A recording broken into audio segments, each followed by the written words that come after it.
All right, good evening, everyone.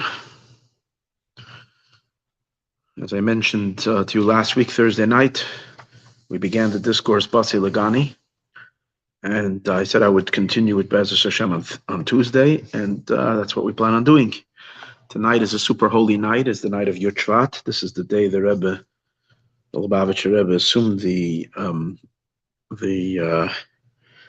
leadership, and the world has changed since then. If you would like to hear something special about it, listen to Rabbi Brisky's class last night, Rabbi Brisky's talk called the Lubavitcher Rebbe, fascinating talk on the complete historical change event of what happened 72 years ago. The Rebbe initiated his leadership by saying a discourse Basi Lagani. As we discussed in last week's class, you can get a little bit of a rundown of the history behind it. And we're in the midst of the discourse the Rebbe said in 1963, because every year this would be the inaugurational, the anniversary discourse that he would say yearly, always focusing on a different chapter of his predecessor's discourse. Again, I'm not going to explain this now because we explained this all in the beginning of the last class called Basi Lagani. So you can listen to that. And we're holding over here in the middle of chapter number 2, and we are holding in the second paragraph. So I'm just going to go over the last point. The main idea, literally, I want to start right over here because there's a lot to learn. And I don't know if we can finish it all tonight. And if not, I hope to finish it tomorrow, because this is the custom to learn these discourses this time, and this is very, very powerful.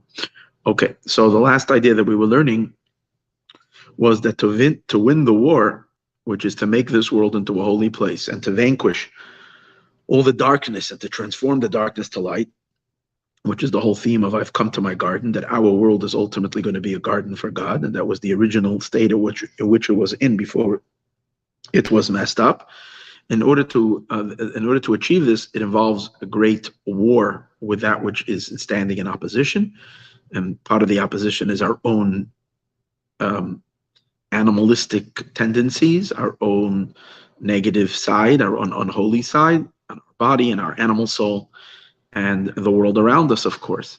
And we have to battle to reveal the godliness within, and to channel godliness from above, and to subdue all the unholy around us.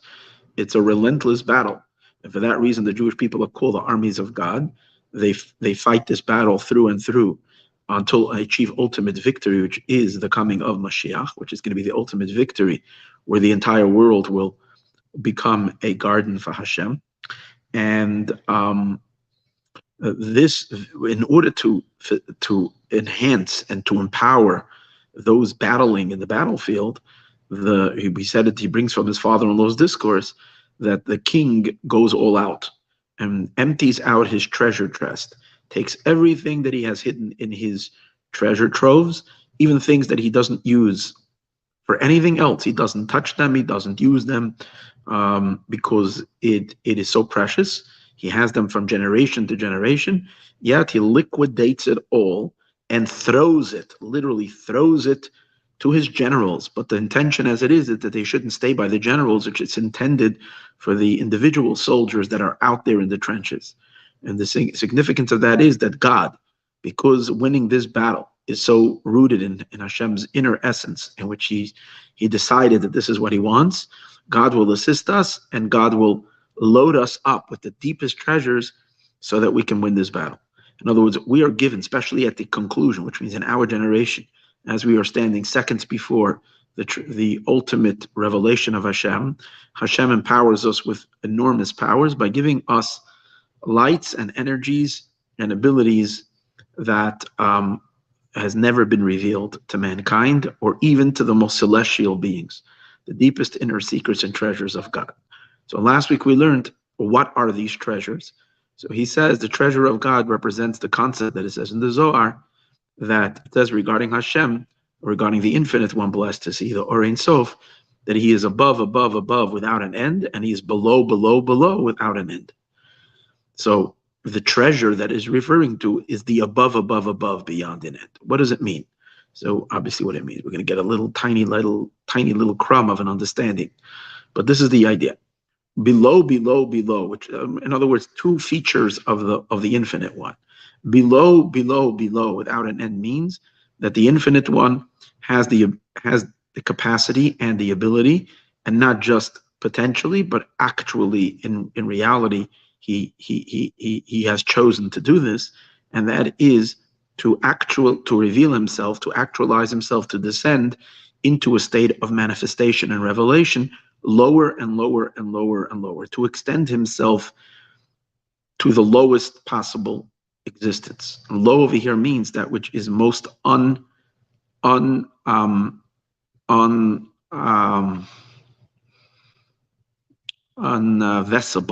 vesselable, that which is not conditioned to be a receptive, most unreceptacle of the divine. There are receptacles. There are refined and very, very, very pure and high and elevated worlds, realities that are more receptive and more open to the divine, to the godly, and therefore we call them Baha'i. And as we go lower and lower and lower, we come to a very coarse existence, which is our existence, in which, as we know, God can be completely ignored and even fought against, and completely, people can be completely oblivious of God in this world.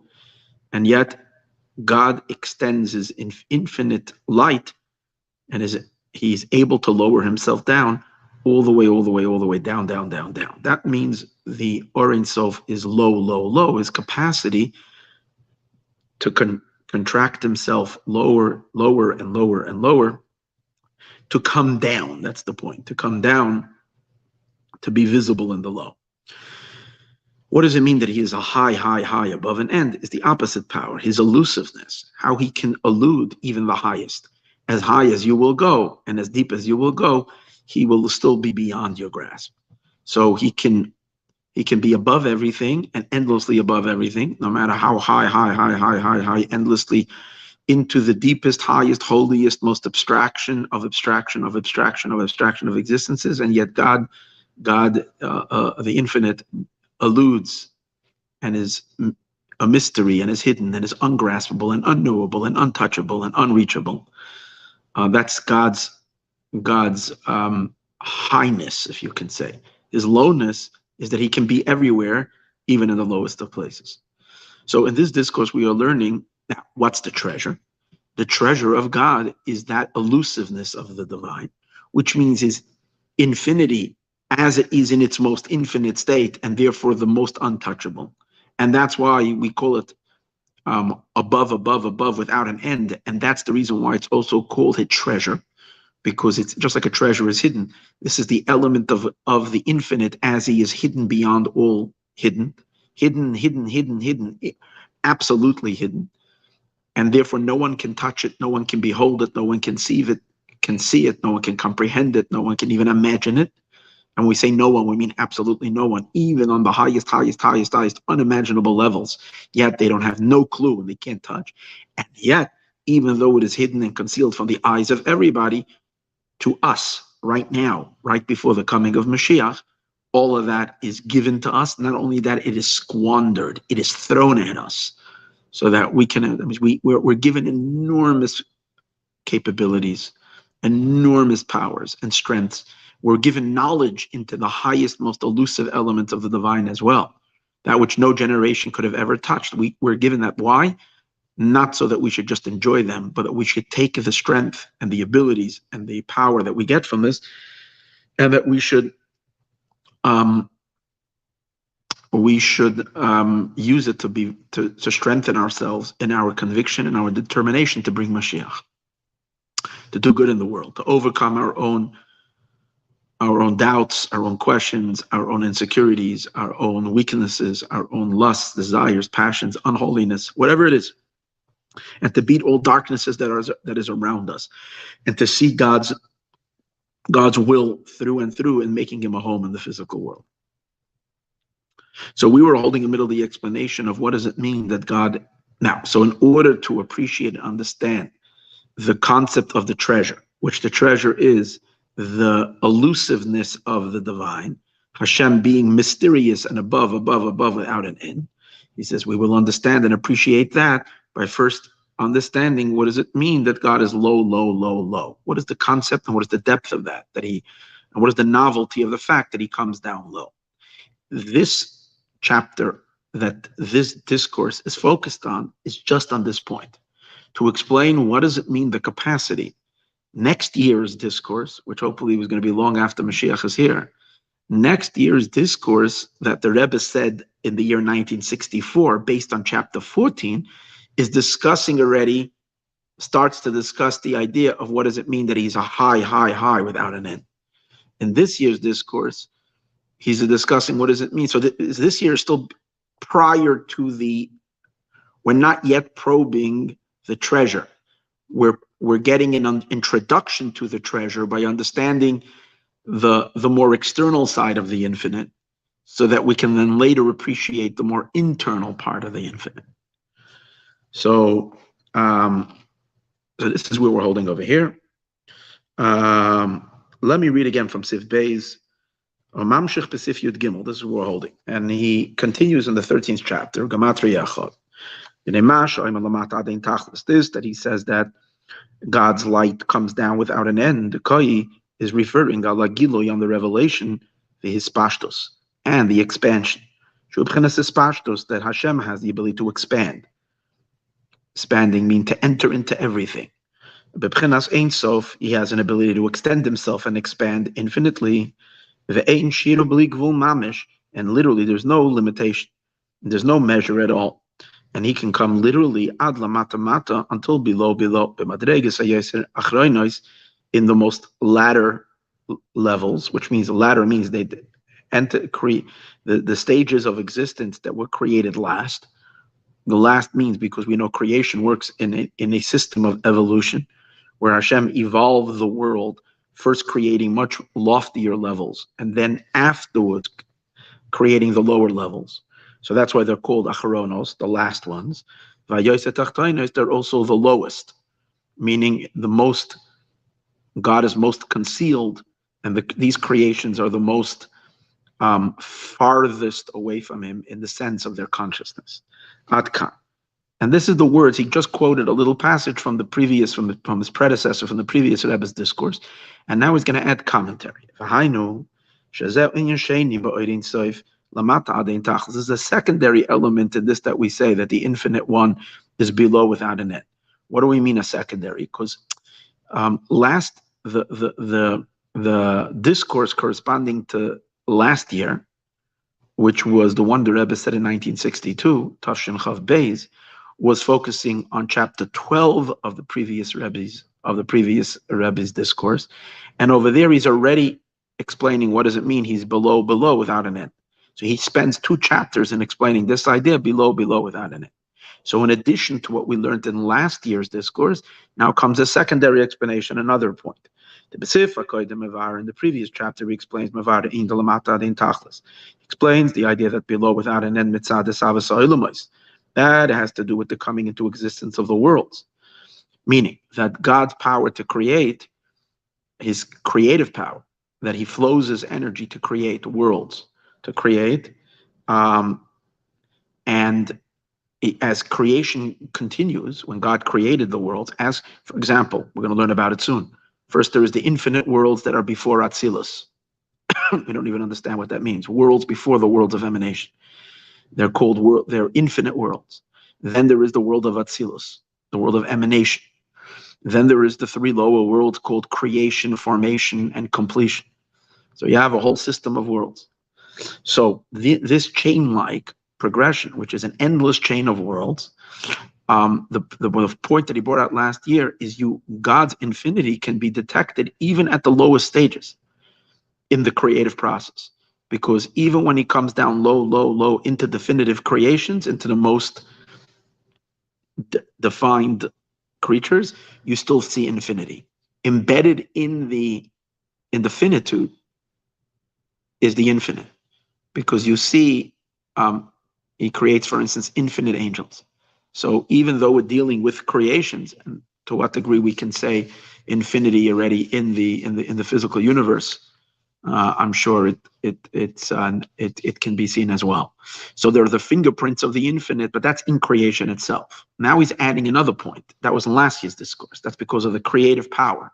Now he's adding that even after it's created, now God manifests himself into this creation. It's like he dresses himself into the creations. He enclothes himself, and he comes down. And here's the thing: even though he's coming low, low, low, low, the Rebbe is going to emphasize, which means to a certain degree he's lessening the impact of the revelation. But even when he lessens it and makes himself palpable and perceivable and he descends, he adjusts himself, he adapts himself lower and lower and lower and lower, he's still present with all of his infinity. So it's interesting. There is a reduction on the one hand, but on the other hand, it's still infinite. So the Or Ein Sof is still Or Ein Sof. He's still infinite while he comes down. And that's really incomprehensible of how he can do that, but that's only God who can do unbelievable. So he can be infinite while he is inhabiting in the finite vessels. And that's the main thing that he's going to explain in today's discourse. More than that, we're going to learn even more. Not only does he extend and is present there, but he reveals himself. In other words, revealing means that there is some measure of that it can be perceived by the recipients that there's an infinite power over here that's being transmitted to them, that is enclosed in them. If that's the case, then they must be conscious of God. They must be very whole. They must be, and therefore, if you're conscious of God, you must be receptive of God. No, that's where he's going to take this, is that because he's coming down so low, you're going to have like kind of a paradox over here. The creations are going to be experiencing and receiving infinite energy, but at the same time, they could be in a complete negation of the very force that's giving them and giving them infinite blessing and infinite power and infinite light and another. But so that's like the paradox of it. He can be even in. He has such patience and such tolerance, in a sense, almost like this idea of the infinite patience and infinite tolerance, because he is the power in everything, and yet so many things are fighting him. They bite the hand that feeds them, literally like a dog, biting the hands that feed them while they're munching on this infinite flow of energy that's coming their way. So it's revealed in the sense that it's translating into their life. Like we're going to see, he's going to give an example of Paro. Paro was a wicked man who has, we're going to see, enormous power, and he even has that it came from God, and yet at the same time, because he's so inflated with own ego, he doesn't want to say thank you and surrender to God's purpose. Rather, he wants to claim immediately that it's my own power. Even though in the depth of his being, he knows the truth, he ignores that and rebels against the very creator, and he craves, I don't know God. That's the extent of how low God can come. But before he gets to the stage of how low he comes in his revelation, that he reveals himself lower and lower and lower, he's going to go in the low itself. He's going to go through many stages. First in holiness, then in the unholy, and in the unholy itself, he's going to explain more than one level of that unholiness. He's also going to show us that on a subtle level, we can have the same Pharaoh, and this is why we have to be very careful not to follow in Pharaoh's footsteps, in Paro's footsteps, but to be a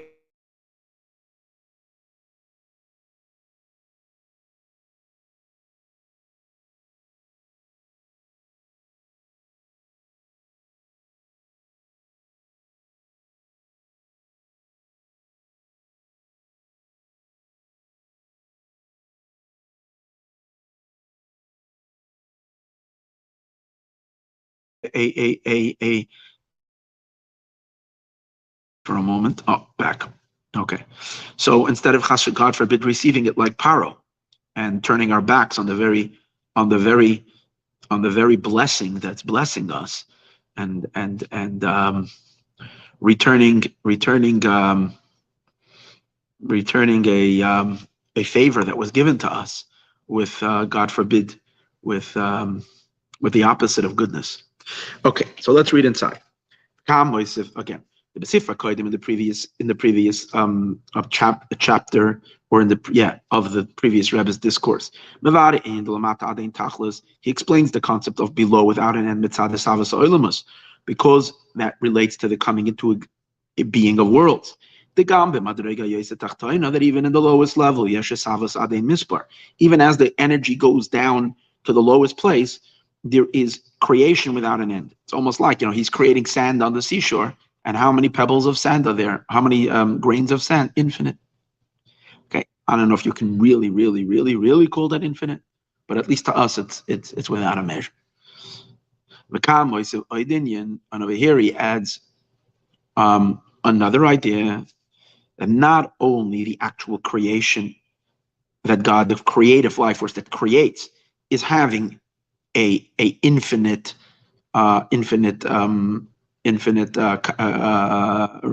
consequence, but more than that, also the revelation and the extension of the infinite one, who ad lamato mata, till below ad ein tachlis, without an end. In other words, even after everything is created, he continues to interact with them with infinite power, even in the lowest of places.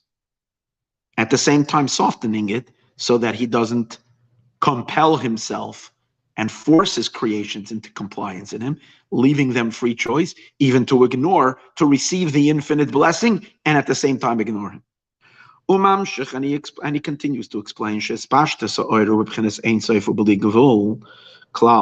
the expansion of the light is in a state of infinity and without an end, without any limitation at all, and until he comes the lowest level. What does that mean? This that we say that the infinite one extends below without an end, doesn't only mean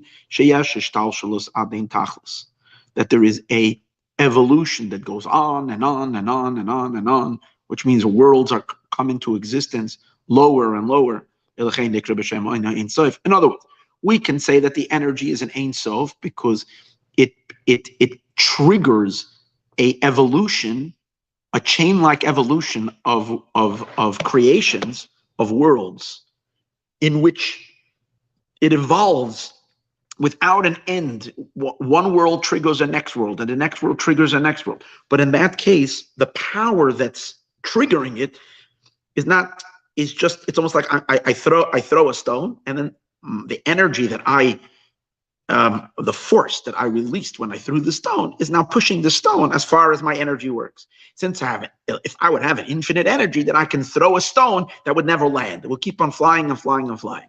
So we can argue and say, God, with his infinite power, set off a motion with a domino effect of creation, of world, which continues on and on and on and on and on and on and on and on, endlessly without an end, right?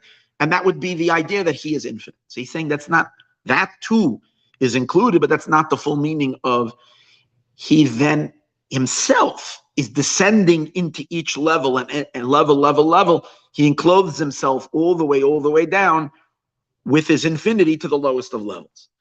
But rather the light that extends itself into the low of low, it itself is in a state of without an end, without any limitation. Not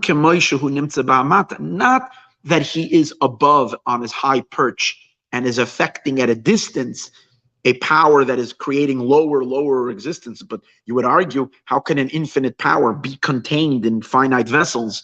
And especially as we're going to see, seeing vessels that are so separated and so removed.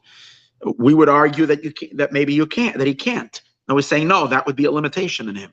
So the meaning over here is that even that he himself extends himself through this whole chain-like progression, infinite descent of worlds. And while he descends into it, he descends and his energy is still infinite, even in the lowest of places. So it's infinite light in finite containers, which is an impossibility. Yet that's what we are excited about. That's what is so awesome about the infinite, that he can do that. And in this itself, there's two ideas. As he explains, as he's carefully, the Rebbe learns his predecessor's discourse with a microscope. He literally analyzes every nuance. And because in the previous Rebbe's Maimer, in the previous Rebbe's discourse, he says, Giloi v'hispashtos, that he is revealed and expanded. So now he explains what does it mean. Tashvach shel oirein soif, that the praise, when we're praising, we're saying the quality of the oirein soif, is not only in this, in his capability that he can descend all the way low without an end, but more than this, that is also revealed everywhere. What does that mean? So he's revealed. So he's going to have to show where you see a revelation of the infinite, even in the low. So we're going to get to that. But now he says in my father-in-law's discourse, he's later continuing to explain that when we say that he is present and revealed with all of his infinity, even in the low places,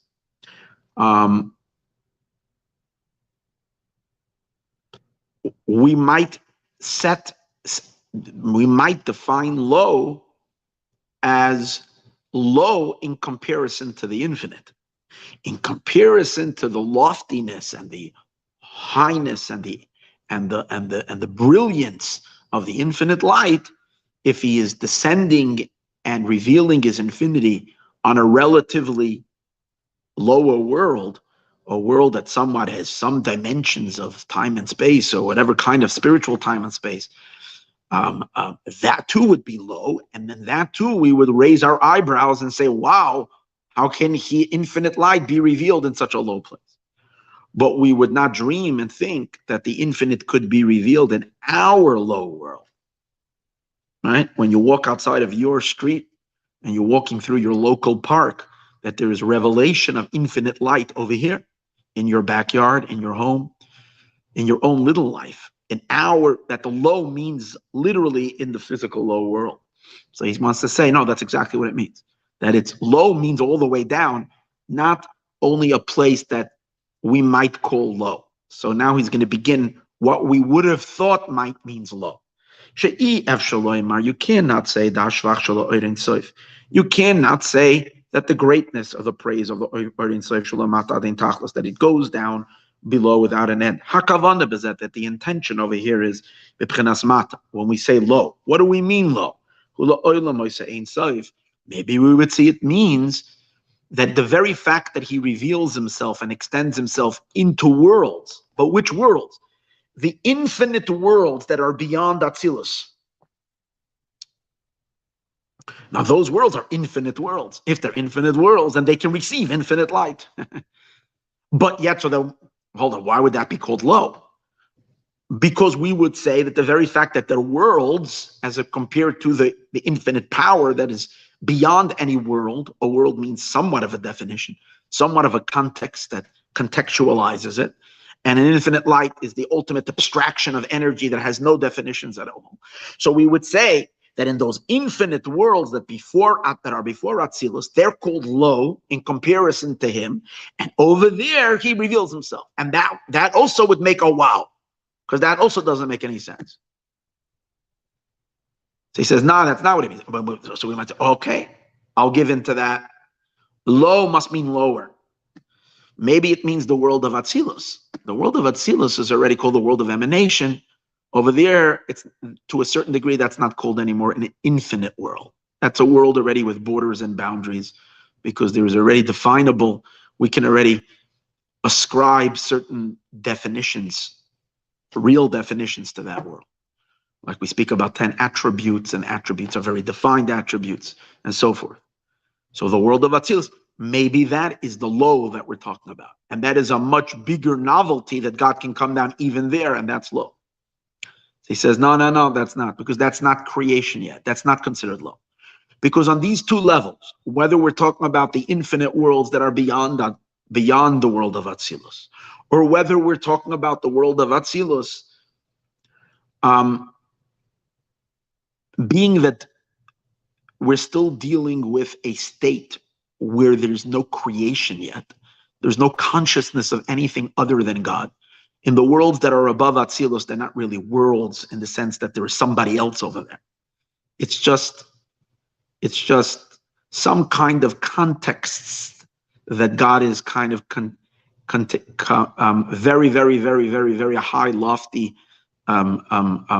subtle definitions in which he is somewhat defining himself into certain parameters, which again, these parameters can't really be called parameters because they're still called worlds that are infinite. Infinite doesn't mean infinite worlds, infinite amount of worlds. It means that the worlds themselves, each one is a state of infinity. So obviously it can't have too much boundaries, but there is some, but if it wouldn't be something, it wouldn't be a world. So there's something there, but it's utterly one with God. Even the world of Atzilus, the world of emanation, as we discussed, is much lower, but it's still divine. It's not yet creation. So since it's divine, he says, it's not such a novelty that God's infinite light could reside, manifest, and even reveal itself over there. When we are speaking about a praise on God, and we say he is so awesome that he can lower himself down even in a low place, we're talking about actual creations. Once we're dealing with creation that's lower than Atzilus, there are three lower worlds called Bria, the world of emanation, Yetzirah, the world of formation, and the world of Asi, the world of completion, which is the physical world, which these worlds are already in a state, at least in their own consciousness, as existences that are not God, and therefore their limitations and their boundaries are super rigid and super firm and super limited. And we would think that in such a small container, infinite light cannot fit or infinite light cannot flow. So the novelty is that he can lower himself down so much that he can translate himself even into vessels that are separated from him. It's like you speak about sometimes someone who is such a genius that he can take such awesome, abstract, unbelievable ideas and bring it down into small change. Explain it to the simplest of people or to a little child. That takes an enormous depth, an enormous ability of understanding to be able to bring something down so simple. And here we're saying about God, he can. He's explaining. So again, we cannot say that the praise of the Or Ein Sof, that he's below without an end. The intention is when you say low, Ein Sof is to the worlds that are Ein Sof, or even the world of Atzilus. You might say, okay, we can push it a little further, and we can say that no, he comes down and manifests as infinity and remains infinite even when he descends in the world of Atzilus. And now, why would we call that low? He explains, because in comparison and relative to the infinite light himself, these two dimensions are called worlds, and therefore they would be considered low. So he says, because this is not a wonder at all, that the infinite light has no barriers and it could expand into them. Two things. It's not a wonder that the light can actually be present there, and it's extended into those worlds, into those vessels. And it's also not a wonder, even the next thing, which is that it can be revealed. Because to be somewhere and not be revealed is less of a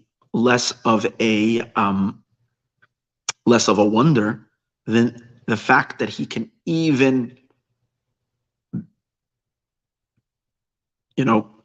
lower himself down and reveal himself to the one that is.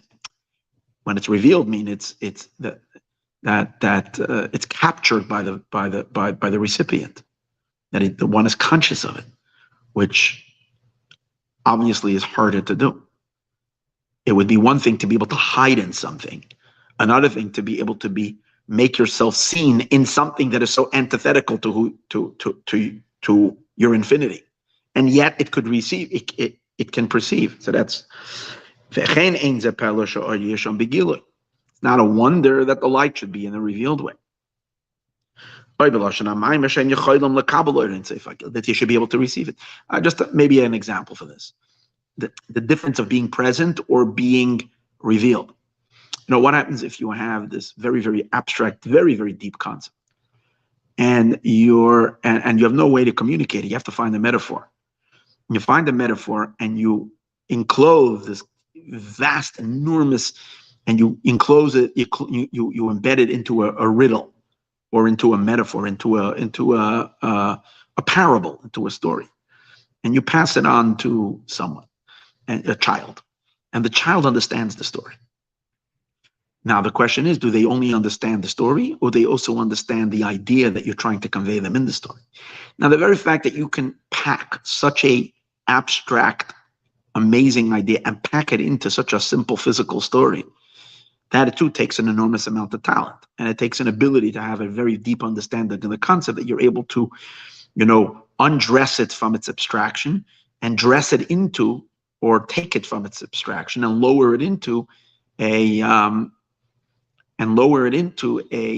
garment of a story. And the fact, but what happened is, the child now has this metaphor, and you might say, in 20 years, when the child will grow up and he'll remember the story, and he or she will rethink this story, they're going to be able to crack it open and extract the lesson, the depth of they're going to say in 20 years. Now I understood what my fifth grade or fourth grade teacher told me, a story. Wow, what an amazing lesson, which I had no idea. So in that case, the child is containing it, but it's not revealed in them until a later time. So when we are saying over here that the Or Ein Sof could not only be present, but also reveal itself, so the revelation is more difficult.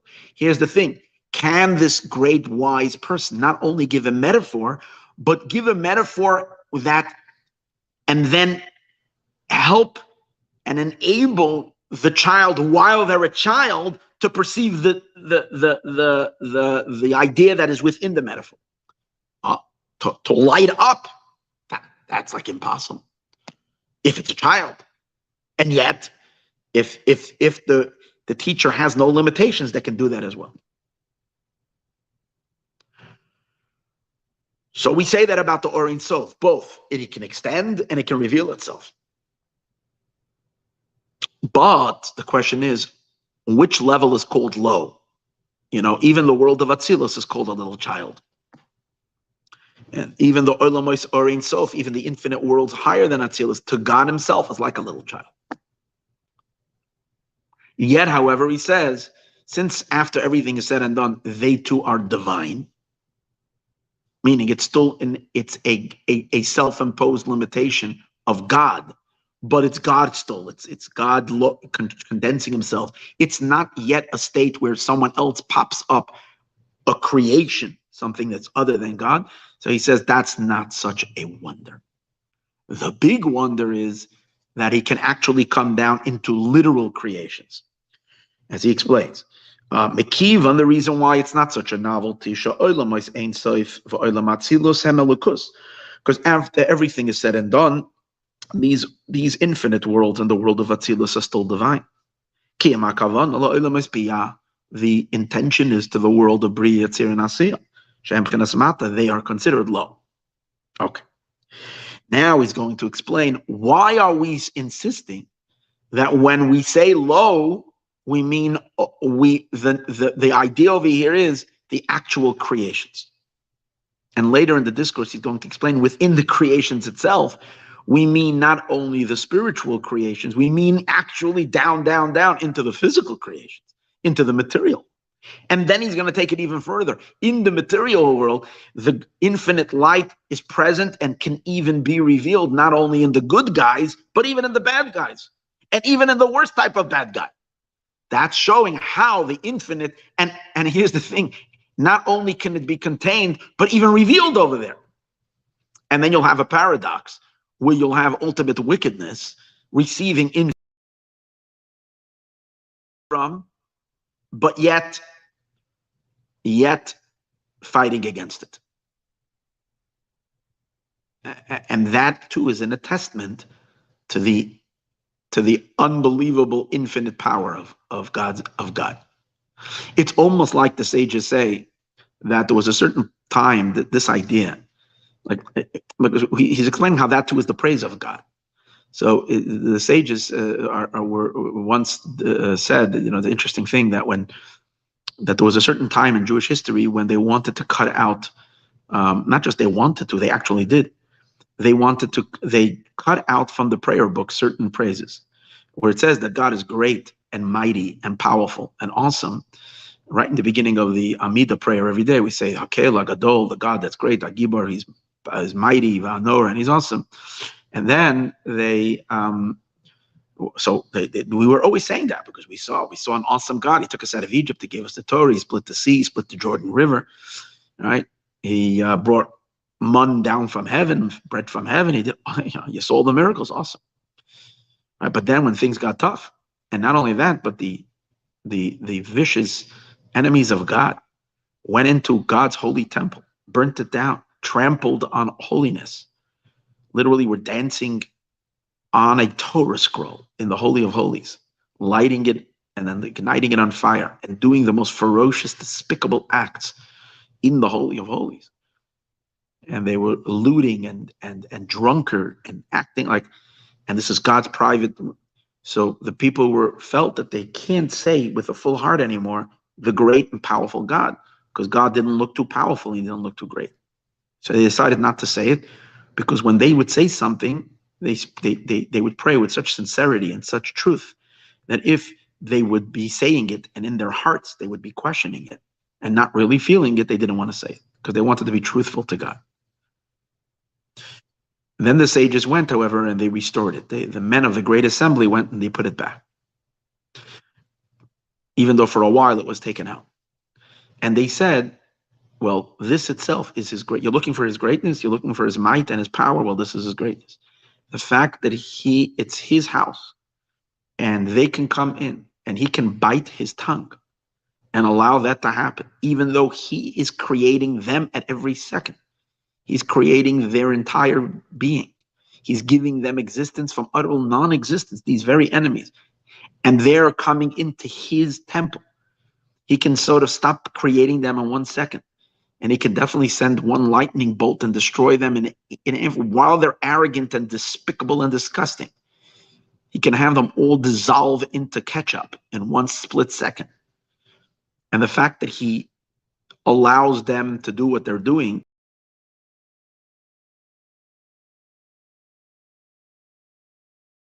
is. At such a level of tolerance, no one would have, and yet God can have that tolerance. So this is another means of actually seeing him, not what's in the darkness itself. It's not an absence of God. It's just showing another side of his abilities. So similar to that, we're saying God can come down to give, even to those that we're going to learn again. The whole discourse is going to go farther and farther into the darkness to show how even there the infinite descends and is revealed, but revealed in a way where that's what the interesting idea of revelation over here. Revelation is not enlightened ecstasy and brilliance of God's light in a way that he's there being influencing and giving in a way that you can see there's a force, a power that is being given, and yet in a way that is so subtle and so soft that it's allowing the recipient to ignore it. So this will be understood by first understanding the teaching of the Baal Shem Tov. Now, what will be understood? This idea that we're making a distinction and saying that the greatest novelty is that God can reveal himself in that which is separated from him. In the lower 3 worlds where we're dealing with creation, that's when we go, wow. And the fact that he reveals himself in the infinite worlds or in Atzilus is not such a wow. So in order to understand the distinction between the upper and the lower and why only this is called the lower, we first should understand a teaching from the Baal Shem Tov. Now let me take a pause for a moment over here and share an important idea. about the discourses, of the structure of these discourses. You see, in addition to these particular discourses that the Rebbe would say on his inauguration on Yud Shvat, and the priceless information that he's conveying and teaching and passing on to us, there is also a spiritual intent, far more than what we appreciate and understand, that is going on while the Rebbe is saying the discourse. And that is, obviously, it's far more than anything I can explain, but just a little something that's more than what meets the eye. And that is that the Rebbe, by saying these discourses, was actually energizing his soul and his position as leader. As he was drawing down enormous godly lights into his neshama, into his own soul, and invigorating his kingship, so to speak, his leadership for another year. Just like it is by God's kingship that God has to invigorate and restructure his kingship every single year on Rosh Hashanah, which is the beginning when God became king of the world the first time. Tzaddikim are similar to their creator, especially the tzaddik who's number 7. Because what does God have to inaugurate and invigorate and be restructured every year, redeveloped? His attribute of kingship, which kingship is the 7th one of the divine emotions, which is compared to the moon, in which the moon, we know, doesn't have anything of its own. It needs to receive everything from higher. That's why it needs to continuously be renewed and renewed every year, Rosh Hashanah. So the tzaddik who's primarily the position of number 7, who was a position of number 7? King David was the personification of number 7, because he was the king of Israel, and he's the 7th of a series of tzaddikim. In the same way, the Rebbe, who's the 7th one in the lineage of these great, super powerful tzaddikim that are here to bring Mashiach, the Rebbe who particularly fulfills the position of kingship, would every year, you didn't see this by his predecessors, but by him, every year, the day of Yud Shat was such an enormous day in which he kind of recreated himself as Rebbe. And by doing what? By saying the discourse. And being, as I mentioned now, the element of Malchut, the kingship, the moon, doesn't have any light on its own. It must receive it from the sun. And the sun, Kabbalistically, represents the 6 Sefirot that are higher than Malchut, the emotional Sefirot. So, and they're the masculine Sefirot, and they have to give the energy into the feminine attribute of Malchut, which is the 7th attribute. So you see an amazing thing by the Rebbe, that when the Rebbe would say the discourse, you can see he's actually drawing the spiritual light of his 6 predecessors, and he's drawing it down into his soul. How was he drawing it down? By doing a download. While he was saying the discourse, he was downloading the energies of his predecessor into himself. How was he activating that download? By teaching their teachings. And he integrated every year when he would say the discourse. He made sure to weave into this magnificent discourse. Every year was magnificent, but he made sure, and this doesn't exist in his predecessor's discourse. He himself explains his predecessor's discourse by drawing forth 6 teachings from the 6 predecessors of the previous Rebbeim, and integrated it into his discourse. And what this was more than just a way to explain something. It had, what I'm saying is, it had a mysterious, he never, the Hasidim caught on to it when they saw the Rebbe doing this every year. When he would come to Basi, when he said this in discourses, he wouldn't do this. He brought a lot from the previous, but he didn't do but on the inaugural day, the Rebbe, I think, said these Basi discourses for 36 or 37 years. Every single time, he made sure to repeat in the discourse different teachings from each of the 6 Chabad Rebbes. Now, when I say 6, really the Rebbe took not 6, but 8 teachings. The Rebbe is number 7, if you count from the Alter Rebbe, who's the founder of Chabad. But if you count from the very beginning of the Hasidic movement, which that adds another 2 generations. The Baal Shem Tov, the founder of Hasidism, and the Maggid, Reb Dov Ber, the second Rebbe, second generation. That was the platform. It was not yet Chabad Hasidus. It was still just called General Hasidus. The Alter Rebbe formulated the style of Chabad, which means wisdom, understanding, and knowledge. And then the Alter Rebbe is number 1, and afterwards comes another 6, and the Rebbe is the 7th one. So the Rebbe is the 9th to the Baal Shem Tov, and the 6th and the 7th to the Alter Rebbe. Now, in Sfirot and attributes, if you undress this from its physical form, and you get to the root of the spiritual dynamics that are going on over here, you're dealing with a channeling of energy through the entire spherotic range. The attribute of Malchut has to receive the energy from all the spheres, but primarily it receives from the 6 attributes that are above it. But through them, it receives also from higher, from the attributes that are above the 6th, which are the Chachma and Bina, which are, or Keter, or whatever it is, above. For that reason, the Rebbe would quote not only teachings from his predecessors, Chabad Rebbes, but also he would begin with the Baal Shem Tov. Now, the reason I said in the beginning he would say 6 is because the first year is information that I got today, which I never knew before. The first year, when the Rebbe became Rebbe in 1951, in the first Basi Legani, he does not bring the Baal Shem Tov and the Maggid. He only brings the 6 Chabad Rebbes that were before him. Teachings from each one of them. Actually, that year he brought stories. In the discourse, he brought stories from them. Of the 6, I mean, that's how he channeled their lights, the spiritual lights, into his soul. 6, now,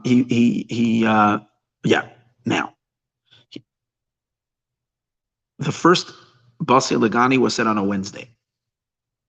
Like it's this year, Yud Shvat, the 10th of Shvat, came out on a Tuesday night, Wednesday. So Wednesday evening was when the Farbrengen was. The Rebbe came in and the Rebbe said, did a Farbrengen, a talk, when he sat with the Hasidim, and then he started the discourse. The discourse that changed the world.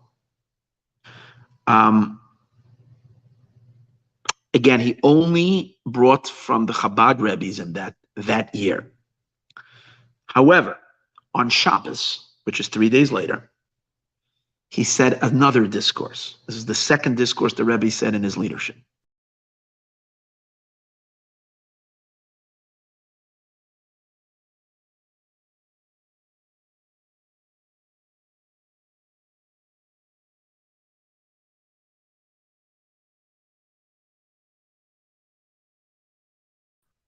In that discourse, he mentioned all the 8 rabbis before him. In other words, he pulled also from the Baal Shem Tov and also from the Maggid. And it pressed upon him that he didn't mention the Baal Shem Tov and the Maggid in the first discourse. So why he didn't the first discourse, I don't know. He started it in the second discourse on Shabbos afterwards, and he explicitly said that I read this today in the book from Rabbi Yoel Khan, the Rebbe's chief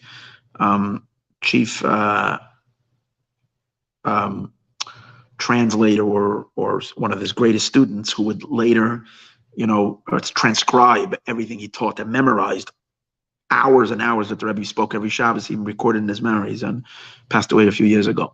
So Rabbi Yoel Khan says this thing that the Rebbe said, I don't know if he said it openly or he said it to someone, that it hurt him why he didn't mention the Baal Shem Tov and the Maggid. And in that Shabbos, he mentioned the Baal Shem Tov and the Baal Shem Tov as well, and the Maggid, the first 2 general teachers of Hasidus. And consequently, every year afterwards, by Basi Legani, the Rebbe didn't just say from the Chabad Rebbes, he started with the Baal Shem Tov. And as it's clear from the discourses, that again, this was not just helping to elucidate the concepts, but rather he intentionally brought from them in order to download these energies of these super luminaries into his own soul. And then his leadership and his teachings were conduits not just of himself, but of the 8 predecessing tzaddikim that were before him, beginning with the Baal Shem Tov, which are all the lights leading up to the Mashiach. Okay. Based on this introduction, now let's begin. Here he starts with the first one. Now, his father-in-law, he's not going to mention individually because he begins the discourse. Always his father-in-law, which is the Rebbe before him, the 6th Rebbe, is always mentioned right at the beginning because the whole discourse is based on his father. But once after he mentions his father-in-law, in this discourse, you see, he's going to follow the order. He's going to use a teaching of the Baal Shem Tov. He's going to bring his teaching of the Magid, a teaching of the Alter Rebbe, a teaching of the Mittler Rebbe, a teaching of the Tzemach Tzedek, a teaching of the Rebbe Marash, the 4th Chabad Rebbe, teaching of the Rashab. That's how he's going to build the discourse. So the Yuvin says all this will be understood Api Teiris Baal Shem Tov based on the teaching of the Holy Baal Shem Tov. And this teaching of the Baal Shem Tov is recorded in the book or Torah to the Magid. And the Magid student, the Baal Shem Tov student, the holy Mizritcha Magid, there's a book where he didn't write it himself, but it was written of his teachings. In his teachings, he quotes his predecessor, the Baal Shem Tov. And here the Rebbe says, "Im bir kvoid kedushas Admir Azaken." And actually, there is an explanation of it from the Alter Rebbe. So he already is now mentioning all 3: Baal Shem Tov, Magid, and Alter Rebbe. So this is to be found on Lakuti Torah to the 3 parshas. On the verse, Tzayer Tasa La Teva, that a window you should make, or either a window or an illumination you should make, a light you should make to the ark. This is referring to a verse in Genesis in Parshas Berei, by the story of the flood, by the story of Noah. It says over there how God instructs him how to build the ark. The ark has 3 floors. There was a bottom floor. It was actually used for garbage. The middle floor, which was used for housing all the animals, and the top floor, which was the human residence. 3 floors to the ark. But it says you should have a window to the ark. And then it says in the very same verse, Tachtiyim, a bottom floor, a ground floor, Shniyim, a second floor, Ushlishim, and a third floor should be Tasa, you should make the ark. So the Baal Shem Tov explains the deeper meaning of these 3 floors. But before he brings the Baal Shem Tov, you should understand the richness of the Baal Shem Tov's teaching. He says, first, let me share with you another more mystical teaching from a great rabbi who lived about 100 years before the Baal Shem Tov, the Rabbi Yeshaya Horowitz, known as the great Kabbalist Shalom. The Hine B'Shalah Pirush, in the book of Shalah, it says, the Tachtiyim Shniyim Ushlishim, these 3 floors that were in the ark meant more than just the physical ark. Down here, it symbolized and it's spiritually contained within. In the physical 3 floors, these 3 floors stood for something much deeper. It's referring al Gimel Olam Biyah. It's referring to the 3 worlds. The 3 worlds within creation itself, we discussed earlier. Once creation begins, there is 3 worlds: the world of Bria, the world of creation, the world of formation, and the world of completion. The world of creation is a world of souls. The world of formation is a world of angels. And the world of completion is the world of our world, of humans. Not just souls, but humans in bodies. Okay? 3 worlds. Bria, Yetzirah, and Asi. So when God tells Noah, make an ark, which has 3 floors, and through that you will save the world, it's basically saving all 3 dimensions of existence. And everything is represented. It's the entire cosmic order. It's all contained in this ark. That's what the Shalah says. Okay? Now, the Magid, again, the student of the Baal Shem Tov, Mezritcha Magid, he explains it deeper. B'Shem Baal Shem Tov, in the name of the Baal Shem Tov. So in the name of his Rebbe, he goes deeper. That the 3 floors mean more than just the 3 lower worlds. Kiyesh, B'chol teva miteva is hatfila v'hatayra shozeu and in hateva gimel b'chinas. So first of all, the Baal Shem Tov teaches us. See, what the beauty of Chassidus, of the mystical side of Torah, is everything is undressed from its coarse and thick and dense interpretation. You divest the Torah and you get back to its pure energy. And once you free the Torah up from its physical application, not God forbid it doesn't mean physical. Chassidus demands that every element of Torah be practiced in the full physical interpretation of it, but at the same time be very, very conscious and aware that everything also has abstract spiritual meaning. And the more abstract you can go, the more you can apply it to your life today. Because if I'm learning about an ark and about a flood, and all I know is that a few thousand years ago the world was corrupt and there was an ark and there was a flood and there was a Noah and that God saved the world, so then I might be excited about what happened then, but what does it have to do with my life? But when I realize that the flood is something that I don't have to have a physical flood, but the flood is happening to me right now. The fact that I have a barrage of thoughts, that's how it's explained, that it doesn't let me pray. It doesn't let me pray. There's a barrage of distractions that keep on hitting me day and night, stresses and all kinds. That's the flood. And I am wallowing and threatened to, God forbid, drown in all this mess and all this nonstop deluge of whether it's information or just living life. We're flooded with so much things that are like trying to drag us down. And so the only way I can save myself is to jump onto an ark. So where am I going to build an ark? I have an ark, and is an ark going to save me? What's the ark? I'm going to cut off the internet, and then I'm not going to have any Wi-Fi on the ark, so I'll be able to be in a state of meditation. Maybe that's what it means. No. The Baal Shem Tov says you have an ark, because the word ark in Hebrew, which is the word teva, also comes from the word teva, which also means a word. The holy words of prayer, that's your ark. And the holy words of Torah is your ark. So if Tuesday night or Thursday night, whenever you choose, or Monday night, you choose to join this channel, and you, instead of listening and all the garbage that's out there, all the stupidity, all the nonstop, whether it's Netflix or this or that, which can barrage you and actually flood a person with absolute meaningless content that's only destructive, and only instead you can put your mind into holy, godly words. Incredible, mystical, the holiest teachings that radiate with enormous godly light. Or pray. When you pray, what are you doing?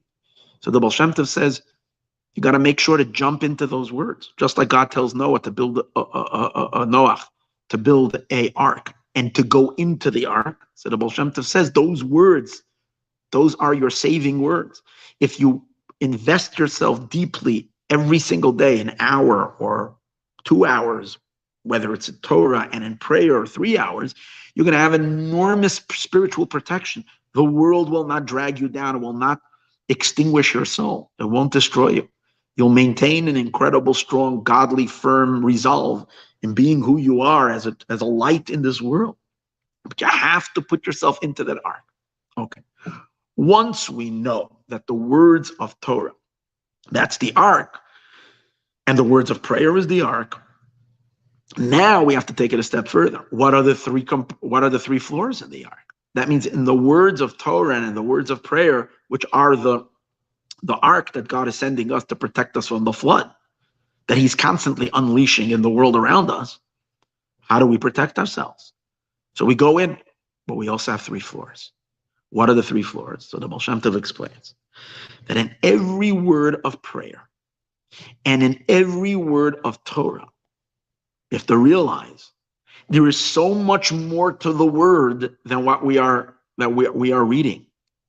We're reading the simple meaning of the word. That's somewhat a little bit of what it is. Yeah, that's obviously the simple meaning is the simple meaning, but that's only the lower floor of the ark. That's the worldly part of it. So if you're reading this, let's talk the story of Noah. There's a story, an event that happened over here on planet Earth. People were bad. God got angry. He released an enormous storm. It rained, literally rained, rained so much. God told Noah to build himself, to get wood and whatever other materials and build an ark, gather all the animals and put them in. So that's a story, an event that happened in the worlds.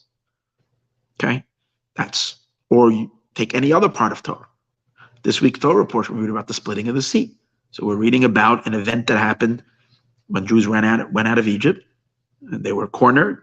God split the sea. So you can think about the ocean and a pathway in the ocean, and Moses lifting his staff and causing the wind to blow.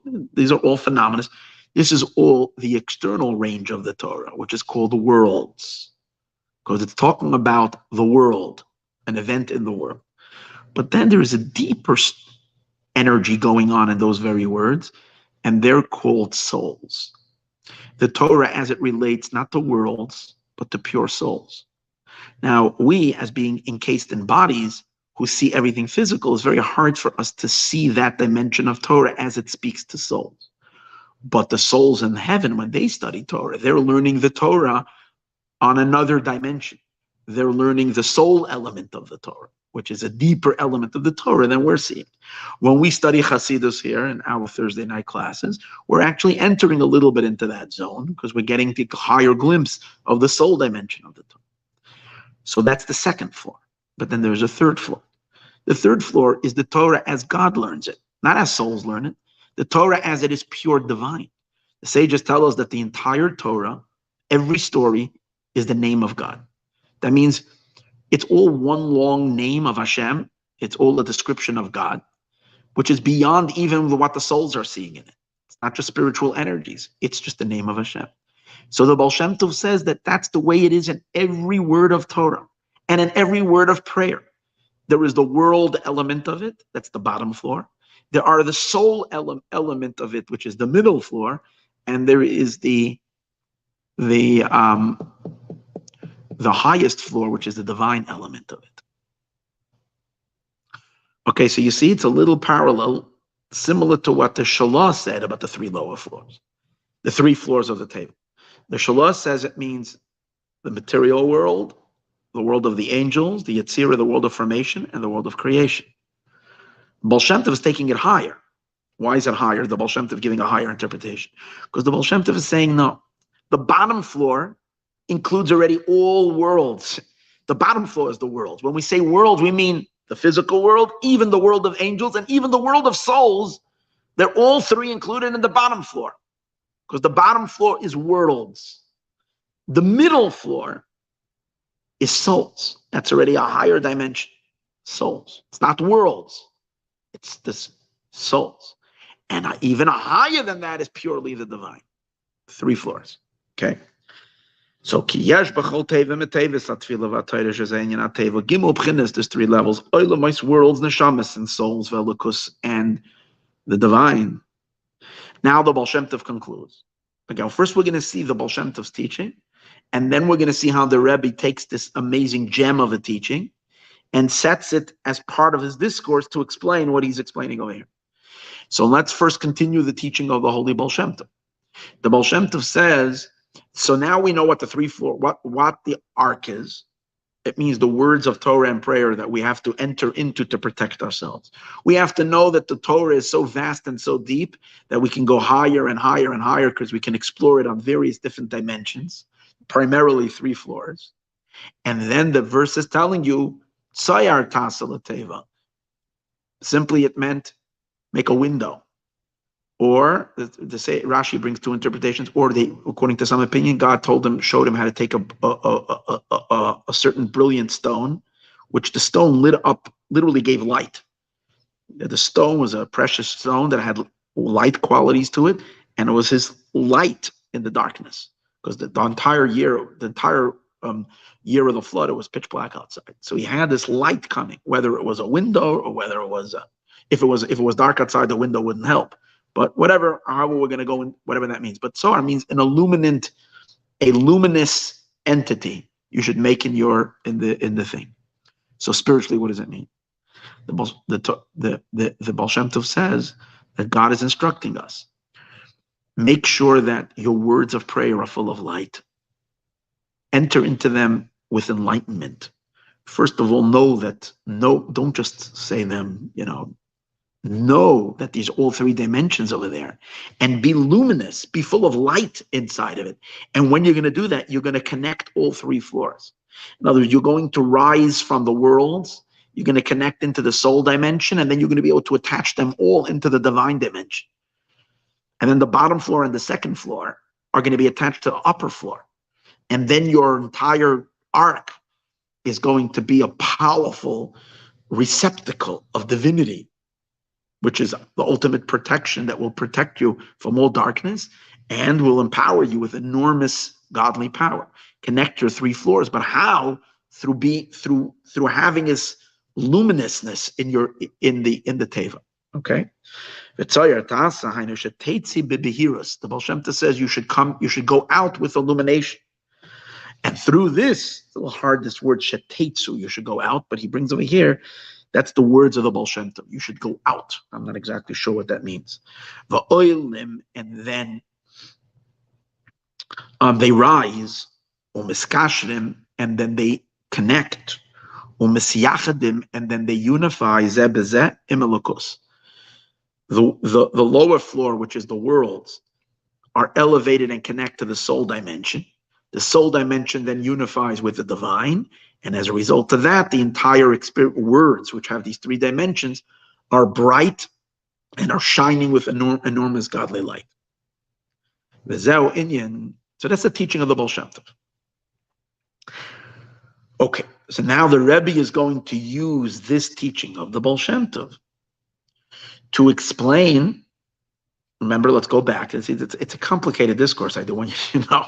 It's built layers upon layers upon layers. Allow yourself to soak.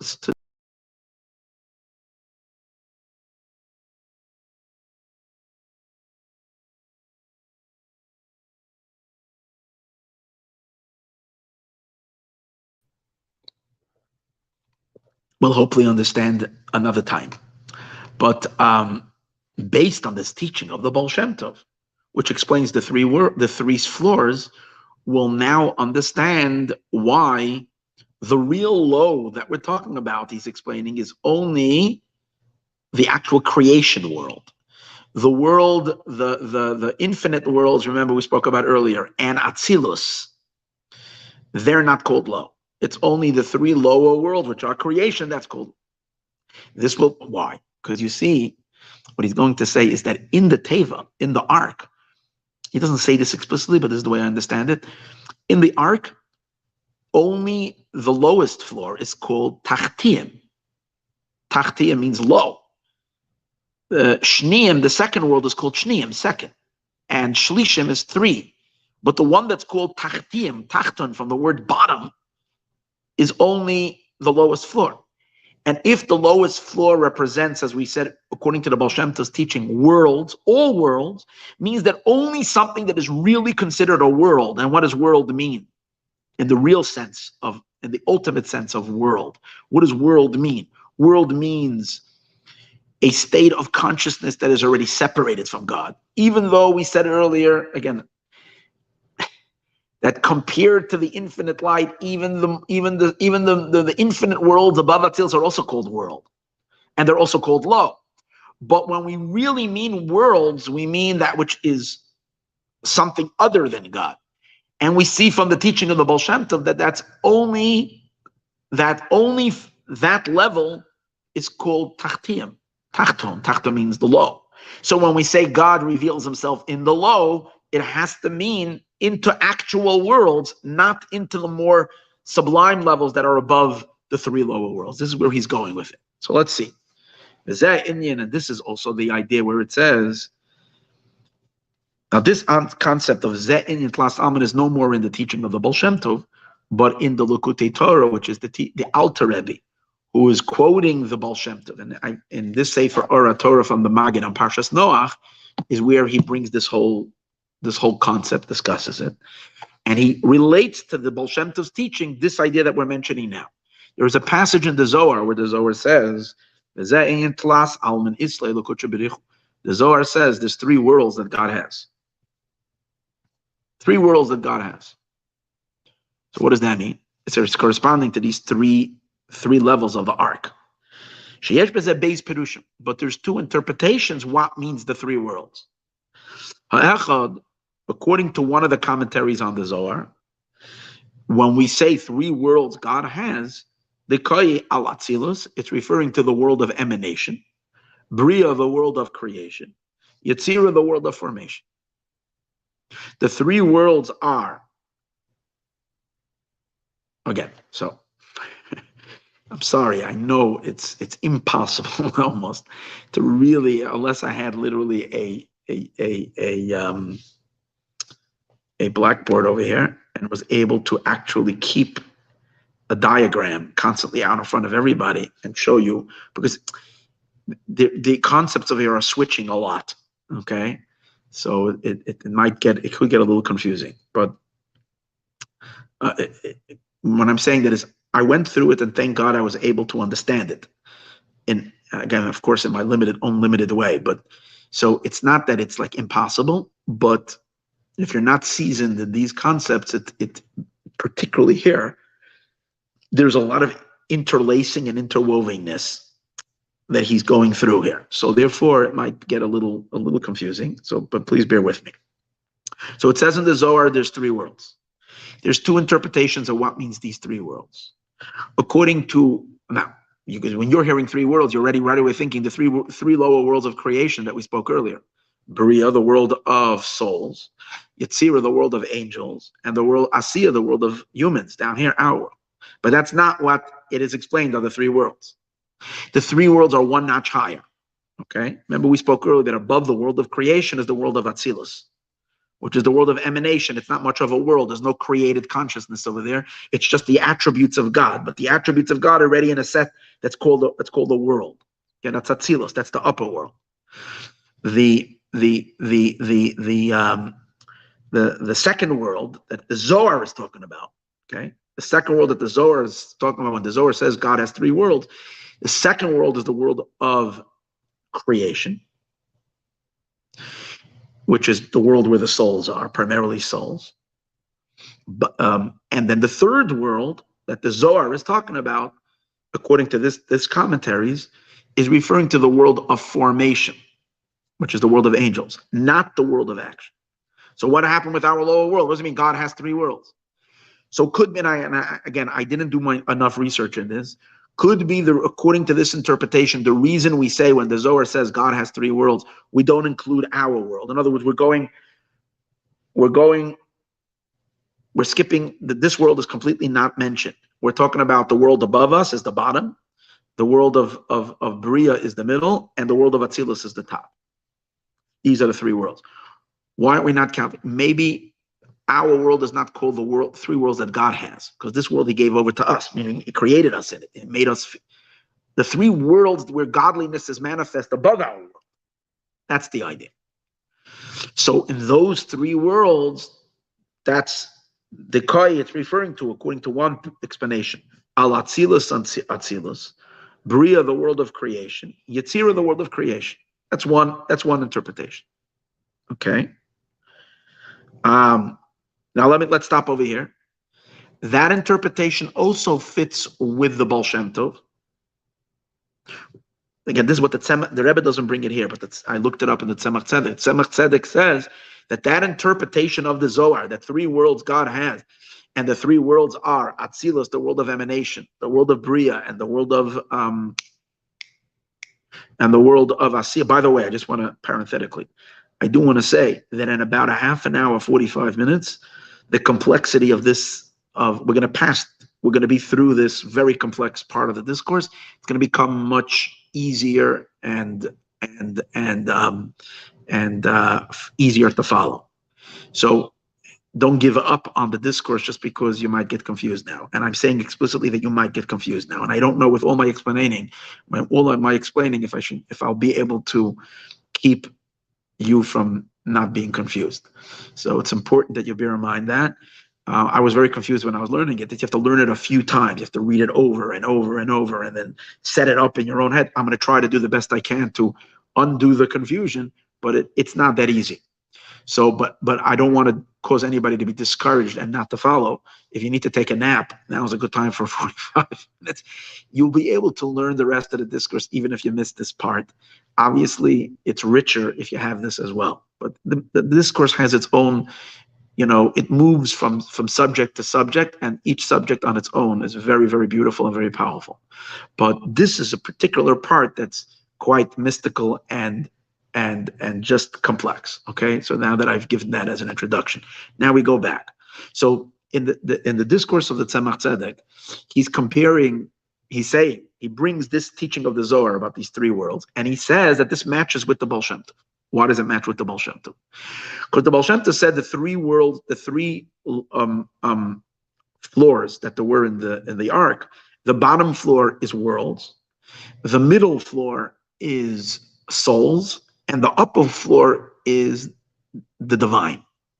Now, let's match this up with what we're saying over here. We all know Atzilus, even though it's called the world, is still a level of divine. I mentioned earlier, Atzilus is not yet a creation. So Atzilus is called Elokus. Atzilus, even the world of Atzilus, is not really a world. It's godliness. And Atzilus is really, as we're going to see later in the discourse, above souls. Most souls are not in the world of Atzilus. The souls are in the world of Bria, not in the world of Atzilus. So Atzilus corresponds with the level that the Baal Shem Tov says is divinity. It fits with what the Zohar says. There's three worlds, and the commentators explain that the upper world is Atzilus, because that's worlds. When we say worlds over here, we mean the divine is considered one dimension. What's the second dimension? In the Baal Shem Tov's three stories, in the ark, like the Baal Shem Tov explains, the second story is souls. So that corresponds to the world of Bria, because the world of Bria is the world where the souls are. Okay, that's the primary residence of souls. The lowest floor that the Baal Shem Tov discusses means the actual time and space, the worlds themselves. That fits very well with this teaching that it's referring to the world of Yetzirah, because time and space start in the world of Yetzirah. Because Yetzirah is where the six emotions of God are manifest, and the six emotions create both time and space. Space is six, and the spatial elements of space start already. Obviously, it's not space as we have it down here. It's still for subtler because it's still a spiritual world. It's not yet a physical world. But here already, the context of worlds become far more pronounced. And that's why it's the world of angels, because angels are already worldly creatures. Souls are somewhere hybrids between the divine and worlds. They're mediators. They're not yet worldly. Angels are already considered full-fledged creations.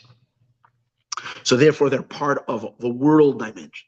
So here you can draw and parallel the three worlds that is discussed in the Zohar with the three floors that is mentioned by the Baal Shem Tov as the three floors of the ark. Now he goes on and he says, but hold it. The Rebbe continues. The Habez. There's, however, another interpretation in the three worlds that the Zohar is mentioned. Kamosha Kasev HaRamaz is the explanation of the Ramaz. The first explanation is the Migdash Melech. Migdash Melech is some great Kabbalist, one of the students of the Arizal, wrote a book, a Pirush on the Zohar called Migdash Melech. I don't remember his name. I once looked it up. I don't remember. The second interpretation is the one of Ramaz, Ramosha Zakusi. Again, also one of the greatest Kabbalists, that Chasidus relies heavily on him. The Ramaz says, when the Zohar says the three worlds that God has, the Ramaz sees that idea on a far more expansive level. Much more than the Migdash Melech says, Atzilus, Bria, Yetzirah, but the Ramaz says we're talking on much higher. What does that mean? Shehein, the three worlds are referring to Ak. Ak stands for Adam Kadmon, which means primordial man. Atzilus, the world of emanation. Ubiyah, and the three lower worlds. In other words, what the Ramaz says is as follows. The bottom world, that the Zohar says there's three worlds, the bottom world is all three worlds that we know of creation. The bottom world itself represents all three worlds. What do they have in common? They're all creation. Bria, the world of souls. Yetzirah, the world of angels. And the world Asiya, the world of humans. Even though there's such a vast difference between them, they're all lumped together called one world, because that's where there's actual creations, meaning creatures that experience themselves as something other than God. Okay, that's the lowest level. What's the middle world?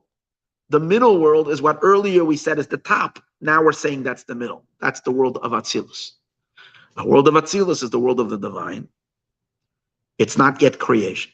And that's called the middle. What's the upper world?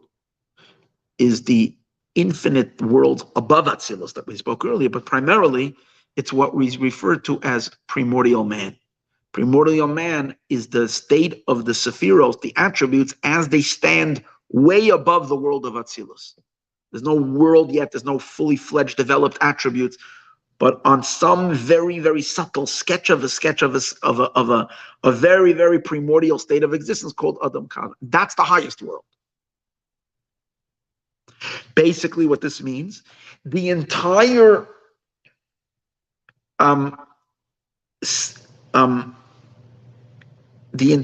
structure of evolution, from the very pinnacle, from its very, very, very beginning till the very, very end of the final. See, what the Ramaz does is that he stretches the three worlds to be far more inclusive than what the previous interpretation was. He stretches it and elevates it much higher, and he also pulls it down lower. In the lowest world, he includes even the physical world. And he lumps all three worlds together, so that it's even the physical world. And in the highest world, he pushes the ceiling up higher and higher, much higher than Atzilus. And he includes in it even Adam Kadmon, which means in Kabbalah it says that God created an empty space to create the worlds. We might look at it, we spoke about it many times, a black hole. And in this black hole, God creates.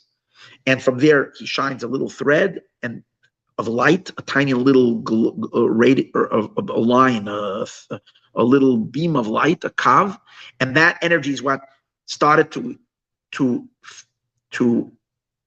create worlds. Initially, the most sublime, infinite worlds, as we spoke, and then it starts to get lesser and lesser light, and till we get down to creation. So this entire black hole, which include and everything that's in it, is all included in the three worlds, according to the interpretation of the Ramaz. Now, by the way, I just want you to realize, so when the Lubavitcher Rebbe is saying a discourse, and he's saying, you see a human being, you can watch it on video. This discourse you can watch. This one, I don't know if they have on video. They have the recording for sure. But you can see him, the Rebbe saying this, the one that he said 20 years later, also interpretation on the same chapter. He's the Rebbe saying the discourse. When you're seeing what's going on over there, see, when I'm saying it, I'm just a physical human being down here below, opening a book and reading and trying to understand.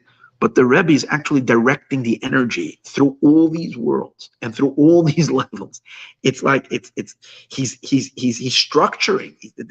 This is the wildness of this. It's not just a teaching. This is a teaching that includes everything, and is the foundation of the cosmos. Obviously, God creates the world, but the tzaddikim are the ones who stimulate it and engage God and continue this whole process as it is unfolding. And the leader of the generation, who the entire generation is included in his neshama, is the one that really is the power and the oomph to direct all this energy, as he's doing while he's saying this discourse. So now he says, this second explanation, this explanation fits with what the Shalah says. Remember, we go back to the Shalah, Rabbi Shaya Horowitz's interpretation of what means the three floors. We said that according to the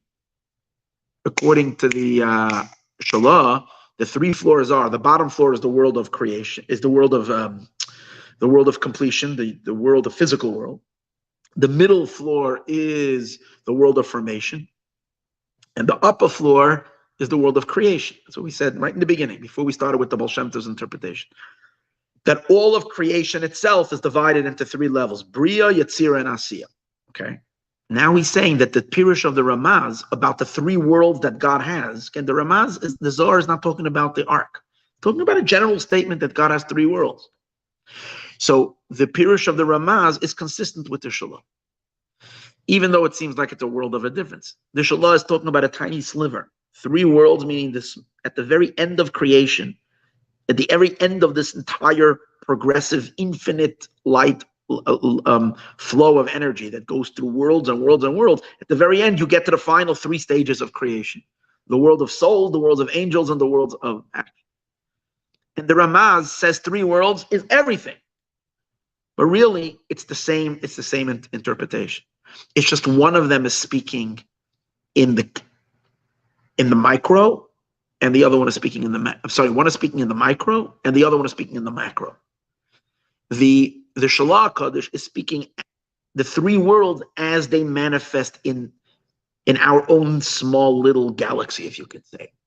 The Ramaz is zooming out and looking at the sum totality of all of existence, but in the same concept of three worlds. In other words, the primary qualities that each of these three worlds has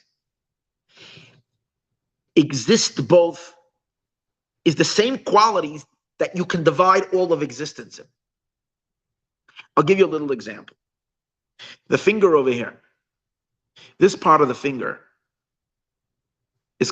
could be called, I don't know if we'll work the finger this way or this way. Let's start this way. I think it's this way. This part of the finger, from the upper joint, from the knuckle to the first joint of the finger, is considered the head of the finger. This part of the finger, from the second joint to the lower joint, is considered the body of the finger. And this part of the finger, where the nail is considered the feet. This is the torso, this is the head, this is the torso, and this. But hold it, this is just a finger. Yeah, in the finger, this is even Kabbalistic, this is the Chabad, the intellect of the finger. This is the emotions of the finger, and this is the practical limbs of the finger, which ultimately means the legs of the finger. Now, this exists as a finger within a greater body. Here's the whole body, right? Now, on the greater body, this head of the pinky is now manifest as the head, the entire head. This part of the pinky is now manifest as the torso, and this part of the finger is the legs. So you see, within yourself itself, there is the bigger you, and then there is that very thing as it's manifesting in something tiny and small. But in that itself, you see all these three. So what he's saying is the Shalah HaKadosh's Pirush, the Holy Shalah's Pirush about the three floors of the Teva, and the Pirush of the Ramaz, and the explanation and the commentary of the Ramaz, Ramosha Zakusi, which speaks about three worlds on the super scale of all of existence. It's really the same interpretation. It's just one of them is focusing on the tiny pinky, and the other one is focusing on all of existence, but it's the same division, because the qualities that make these three parts of the fingers, what they represent, is the same qualities. It's just showing up in a smaller setting. So he says, this fits with the Shalah. Now, it's referring to the three worlds, Bria, Tzira, Sira, Ella.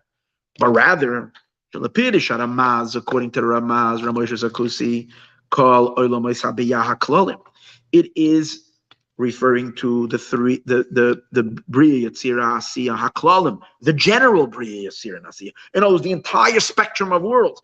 Adam Kadmon is considered like Bria, the stage of Bria. Atzilus is called Yetzirah, and the three lower worlds, Bria, Yetzirah, and Asiya, are all considered Asiya, all considered completion. They're all considered like the feet. Olam Asa Ein Sof, the infinite worlds, which in general he says is Adam Kadmon. Adam Kadmon is considered infinite worlds. Atzilus, and the world of Atzilus, and the three lower worlds, which over here we lump together as one level, Ubiyah, the three lower worlds, are really, Umevar Sham, and he explains over there, who? The Alter Rebbe, which the Tzemach Tzedek again brings over here, Shalapirish Ramaz, that according to the Ramaz's Pirish, Ose Shapi Yoiser, it fits even better, Pirish Abal Shem Tov. Now we're going to match up, according to the Ramaz, Ramosha Zakusi, we're going to match it up with the Baal Shem Tov's interpretation of the three floors of the Teva.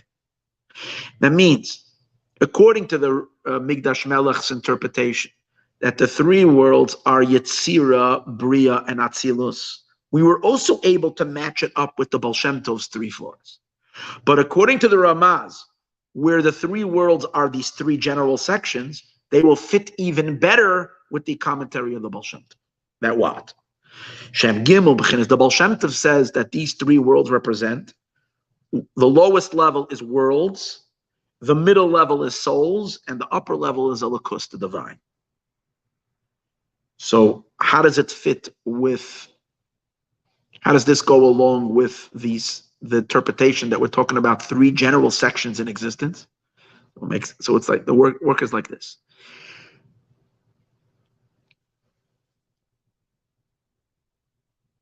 The three lower worlds, what they have in common, all three lower worlds, as we said earlier, they're creations.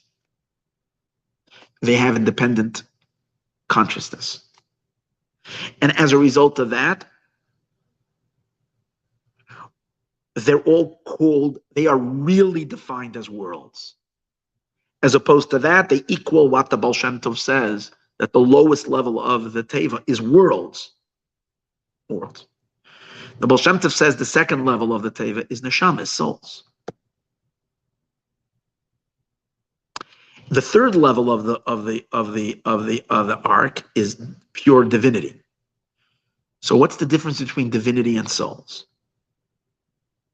He says, well, that's the difference between Atzilus, the world of emanation, and the worlds of Ein Sof. You see, souls are not really creations. Angels are creations. Souls are condensation of godliness. Hashem himself condenses himself into something that appears to be something other than him, but it's really him.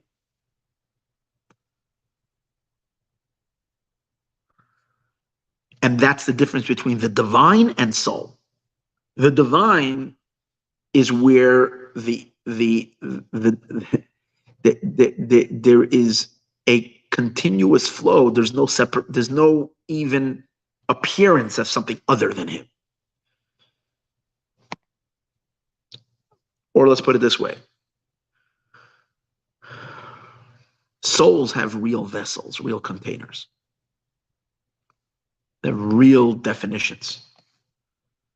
Now, because the souls are derived from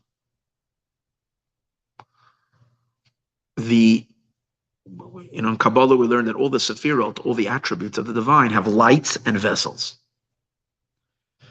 When the souls are born, so to speak, from the unification, from the intimacy that there is amongst the attributes, the feminine and masculine intimacy, which creates souls, just like in the physical, the souls are primarily created from the vessels of the attributes. If so, the souls are very, I'm going to use a strange word, very vesselable. They are a vessel. Since they are a vessel, even though the vessels are also divine, but what you sense in them, in the souls, much more somewhat a state of separation, even though it's not real separation. When we mention pure divine, Elikus, pure divine, we mean lights that are not really in vessels. And even if the vessels are there, the vessels are so subtle that you don't see any vessels. The vessels are completely melted in the light. If that's the case,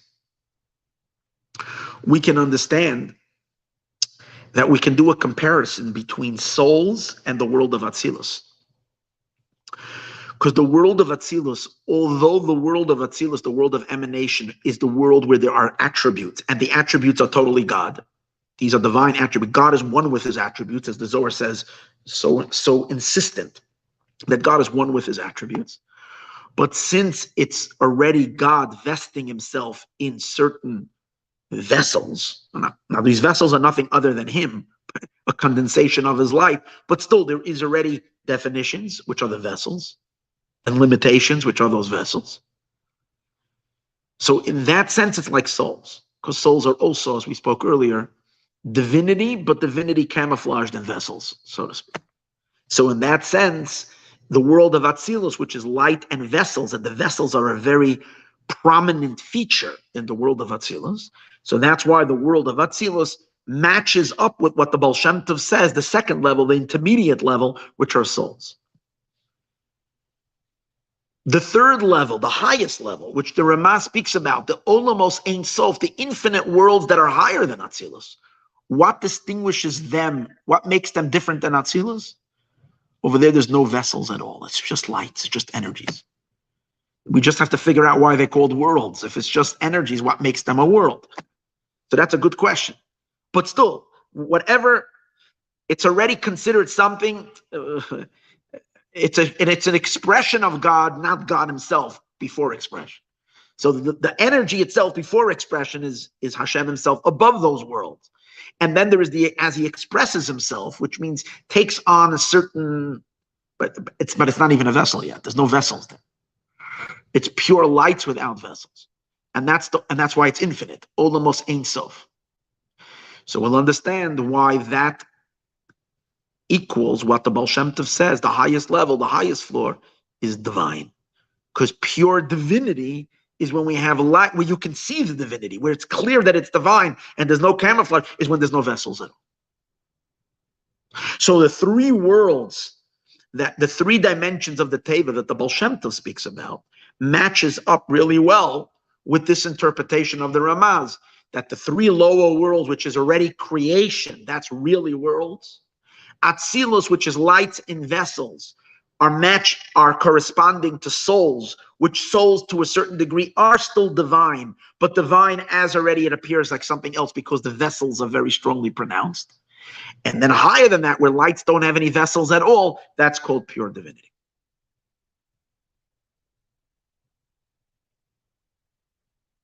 Now the Tzemach Tzedek says, based on this, again the Rebbe is quoting from his grandfather, Tzemach Tzedek based on said, that when you appreciate the difference between neshamas, souls, and elokus, and the divine, from here you'll appreciate an unbelievable understanding. This is what he says, in the difference between Atzilus, the world of emanation, and Olamos Ein Sof, and the infinite lights and the infinite worlds that are beyond Atzilus. You'll get a sense in what's the difference between them. Now you'll understand. So let's see what he says. Umoisev and the Baal Shem and the Likutei Torah adds over there. V'yaskala muflas lahaskil. This is an incredible hafla. It's an incredible I don't know, concept or idea to conceive and understand ma bein Atzilus. What's the difference between Atzilus, the world of emanation, lamashal lamaylam Atzilus? What is above Atzilus? Dehine, for behold. What's the problem? This is higher. No, he says because both of them, there's nothing other than God. This is still prior to creation. All there is the divine. So then what differentiates between Atzilus and beyond Atzilus? So he explains.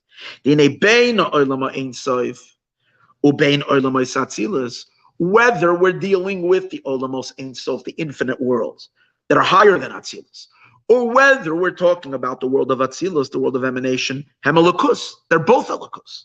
They're both divine.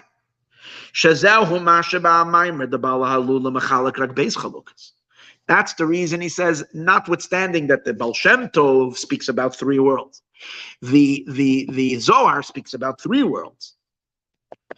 And we have all these interpretations what those three worlds are.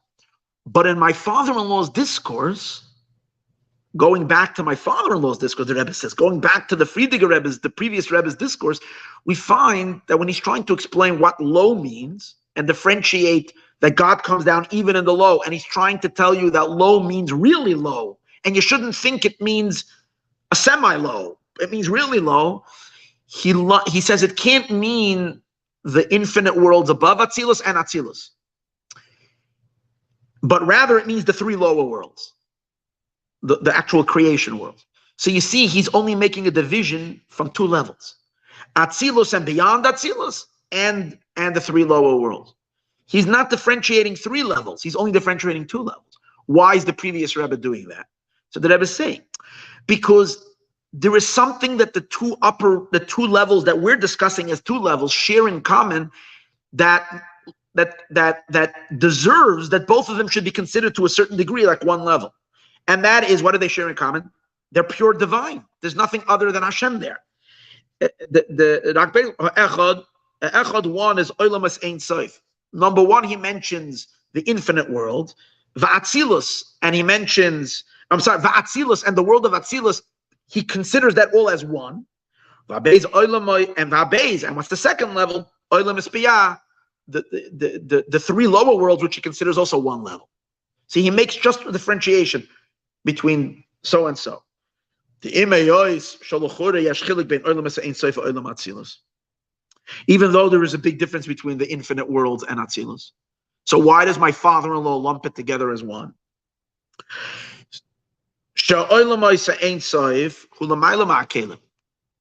Because the worlds of Ein Sof are beyond all vessels. They have no vessels. Uba Atzilus, and in the world of emanation, you have vessels, you have containers. So if so, there's a world of a difference between them. Mekol Makom, he says, they're not so different. Because even though there is containers, the containers themselves are divine. Mekol Makom Zaurak Masha, because what does it mean? What are the containers? It's not like God comes ahead and picks up containers somewhere. The containers is only he himself defining himself, self-limiting himself into certain structures. And these are the containers. And in those, he feeds his pure light into them.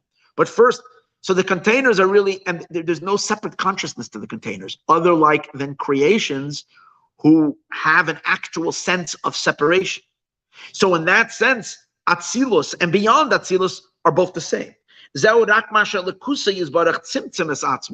this that Hashem contracted himself to enclose himself in the kelim, into vessels, and those vessels, they themselves are him.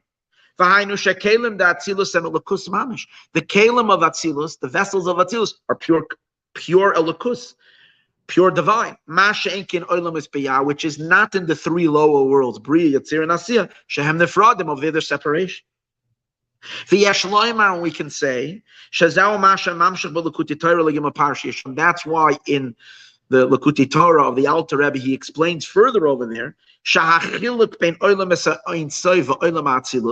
the difference between the infinite worlds and the world of Atzilus and the world of emanation, who al derech is similar, hahefresh, the difference that there is between the unity, the iu v'chiyu chad, he and his emanations are one, and the unification, the iu v'garmu chad, he and his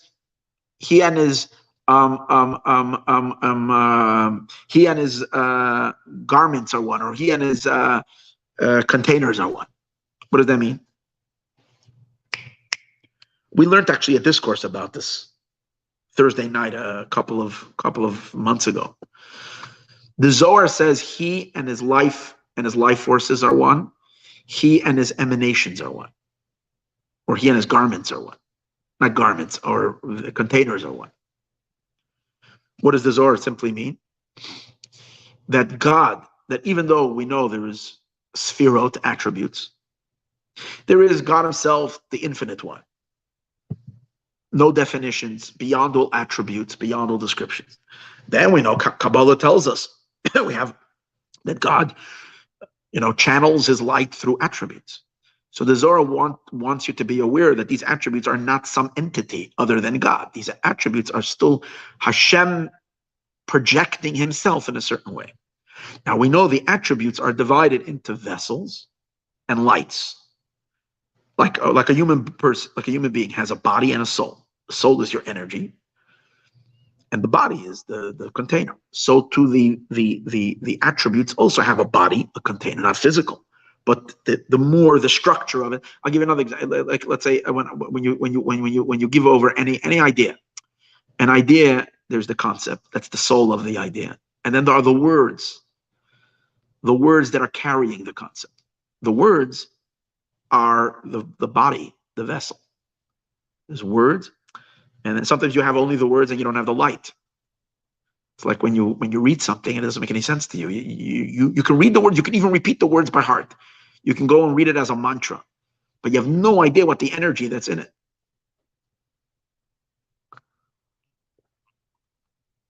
Actually, not in this discourse today, I was looking up something in the Tzemach Tzedek's writing, and I don't remember ever encountering something like this. There's literally a line and a half. I ran to show it to somebody, where there are letters that I couldn't make heads and tail what in the world those letters mean. Words, like a line and a half. I never had that before. At least sometimes you think it's abbreviations. It's this. Literally, it felt like just scrambled letters together. And I said, oh, this is like he puts in there a line and a half. They're not Hebrew words. They're Hebrew letters. They're not spelling any word. They're not a lot of times in the Tzemach Tzedek's writings, you have look over there, so it's like a bunch of places to look up, but that you can actually dissect that he's telling you, look here, there, here, and it wasn't like consecutively. So at first I thought maybe it's a mistake in the print, but I don't think so. So I have no idea what's going on over there. It was really humbling to see that because, I don't know. So let's go back over here. There's lights and there are vessels. So the Zohar says that God is one with the energy. The energy that flows into the Sphira is really he himself. It's his energy that's flowing into it. So he's one with that energy. But he's not only one with the energy, he's also one with the container. The containers themselves that give definition to the energy, give structure to the energy, he is one with them. But the way the Zohar says it, the Zohar says he is one with his life forces, and he is one with his attributes, with the containers. The question that Chassidus asks is, why does it repeat twice? He is one with this, and he is one. Why doesn't it just say he is one with the life forces and with the vessels? It says he is one with this, and he is one with that. And the answer, we learned this a few weeks ago in a discourse, is the oneness that there is between him and his life forces and the light is a much stronger oneness than the one that he is one with his containers, with those vessels. In other words, the oneness with the lights is sharper than the oneness that there is with the containers. Just to show, because the container is a container. In that sense, the oneness is is weaker, is not as intense, and not as, when you say it's perfect, but not as perfect like it is with the lights. So he's using that to describe. That's why he says, the Alter Rebbe in the Maimer, when he's discussing the infinite worlds above Atzilus and Atzilus, he brings this concept. The reason he brings this concept is because the Rebbe is saying, because in the above Atzilus, there's no vessels. So over there, he's one with those worlds completely, because there's no vessels at all. In the world of Atzilus, there's already containers. If there's already containers, so in general, the world of Atzilus, its oneness with God is not on the same level like it is with the infinite worlds above. But notwithstanding all of this, after all of that is said and done, both these levels are still one with him. They're still Atzilus. They're still godly. They're still divine. There's no creation. And therefore, we can't say that they are considered low.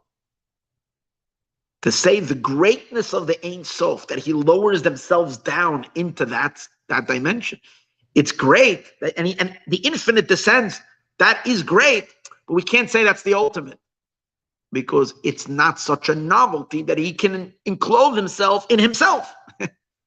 Yes, these are his contracted, he contracted himself into already specifications, but it's still him. So the fact that, and therefore its vessel, it is really a container for him. All of this is leading up to this point.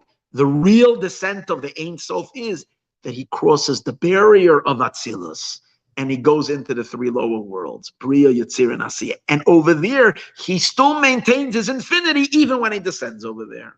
So this is going back to where we say, the reason he brought the whole teaching of the Baal Shem Tov and this whole complicated discussion that we had now is not just to give us a headache and chase us away from the class.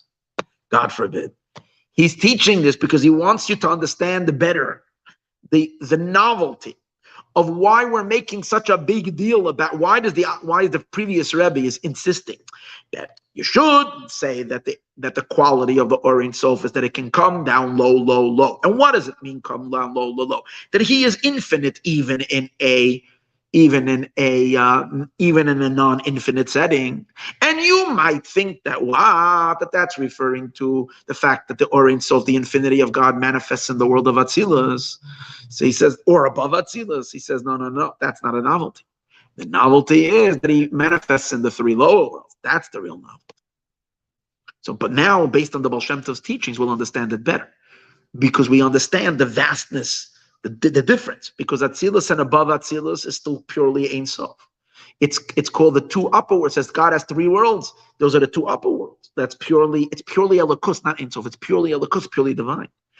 The lower floor of the ark, that's Tachtiyim. That's where creation is, and separate beings. And the fact that an infinite being can channel into something that is separated from him, and therefore really limited in time and space, a real condensed aspect of real limitation. And yet the infinite can lower himself down into that and reveal his infinity in that. That doesn't make any sense. That's the quality. That's where he's going with all of this. Until there, he gave us a big brain twister. But that's where it's going. V'hainu, let's just finish this. V'hainu she'hefresh beinayim urak shezeu yina yichudim chiyu. The Olam Ein Sof, the infinite worlds, they enjoy a unification with God, the same like what the Zohar says God is one with his energies, meaning with lights which are not vessels yet. Oiros, that's lights. V'zeh inyan hayichud im garmu. And Atzilus enjoys a unification with God, which could be compared to God's unity with vessels, with containers, kelim. Avo b'shneihem, but after everything is said and done, what does it say regarding both of them? Both these, the Zohar says regarding both lights and vessels, which in our case we can adapt to the infinite worlds above Atzilus and the first and second world in the general scheme of things, these two worlds. By both of them it says that God is Chad, Hashem is one with them. And if he's one with them, that means it's still a piece of him. So it shouldn't be such a novelty that God can reveal his infinite light in something that's just him. Because they're perfectly unified with him still. Which is not the case in the three lower worlds, which is Bri, it's three lower worlds, we mean the lowest world, which is broken into three. Hem Nefrod and Mamash are completely separated. And this is what he says in the discourse. The infinite worlds and the world of Atzilus, they are real vessels for the infinite light. Why? Because even their containers are still divine. There's no separateness. The imkain, and if so, ein pele klal. It's not a wonder the or yachalis pashacham that the light could expand over there. V'gam yacholim lekabel oirin seifar goli, and that they could also receive it. Kivan shehem bepchinas achtos, because since they're still unified with him, keniskaliel harei achtos hu kedi leoirin seif. Unification is a vessel for the infinite. The biggest contradiction to receive God is to be separate, to be an entity on your own. Because when you separate and you become in your own consciousness a something, then that makes you tiny, insignificant. That makes the being a tiny little crumb. That means you become, so no, you're no more a vessel for the infinite light to manifest. But even if you're small, but you are totally nullified and surrendered and you don't feel like something, so your smallness is still attached to him. In that case, right? You being small is not really you being small; it's God being small. And if it's God being small, it's still God. If it's still God, then you can facilitate within you, which is not really you. You're really still Him. You can facilitate infinite light. So he's saying generally that's the rule. The rule is that unification, the opposite of ego, nullification, surrender, connection, dissolvement. Unification is the quality, is the primary qualification that is needed to be able to receive infinite light. So, and that the Olamos Ein Sof, the infinite world, and Atzilus can both check it off. They can both check off that they're in a state of unity. Since they're in a state of unity, it's not such a big deal that the infinite light can come into them. Like he says in the discourse, even the Kalim of Atzilus are, even though they're Kalim, they're real vessels, but they're still divine. They're like the body to the soul, just like a body is on the one hand, the body is a body, but the body is completely unified to the soul. The body is a vessel for the soul. Why? You know why our bodies are vessels to our soul? Because our bodies are completely surrendered to the soul. The moment the body starts to separate itself from its life-giving source, and the body seems to takes on a sense of beingness on its own, then the soul can't reside in it anymore. And that's when it causes all kinds of illnesses, diseases, and so on and so forth. It's when the body is completely silent and quiet to the soul, that's when the body is a vessel to the soul. So just like it is with our bodies and our souls, that our body becomes one with the soul. It's not two separate things. The body and soul become one. So to God, when he manifests in the vessels of Atzilus, he's totally one with them. Like they're like his body, they're totally one. He's one with them. That's why it's not a wonder that the Orin Sof expands and reveals itself over there. And this is explanation on the depth of what my father-in-law, in the discourse of my father-in-law, not my father-in-law, the Rebbe's father-in-law. And what he's saying, he's coming to help you raise your eyebrows and say, wow, the infinite one can lower himself down so low, even in a place you wouldn't expect him. So you first have to understand where you could expect him to be, and then you can understand where you can't expect him to be. So therefore he's explaining. Therefore he says, you cannot say that the quality, the greatness of the infinite light, is in this, that he reveals himself in the infinite worlds. Or even if you want to take it a notch further, and you say that he's revealing himself even in Atzilus where there's vessels. Over there, that's not a big deal. This is not such a wonder. The real quality of the Orin Sof is low without an end. Is in this that he comes down all the way into the three lower worlds. Shehem loy kegufel nishma. They're not a body. They're already considered something separate. He's going to say soon that the three lower worlds, they're called garments. Just like our soul is in our body. Our body and soul become one. But then in addition to the body, you have a sweater, or you have a shirt. You have a blouse, you have pants, a skirt, whatever it is, shoes, socks, a hat. They're all you dress yourself in them, and the whole content of them is that it's garments for a person, but they're not you. They don't become one with you. You're inside of them, but they don't become one with you. And that's how he's explaining the three lower worlds are considered garments. They're not unified. They're something else. So the fact that God can funnel his infinite light and funnel it with all of its infinity, while it's infinite, being infinite, and allow it to reveal itself with its infinity in something that is not one with him, something that takes on a form of separation. Now let's understand something. Everything is him, but that's from his perspective. We're talking about from the consciousness of the recipient. They feel themselves separated, and that itself makes them really be finite and really be limited. And yet notwithstanding from that, look how super cool God is, that he can come down even into that and reveal his infinity there. Now, it doesn't mean that the creature will appreciate it.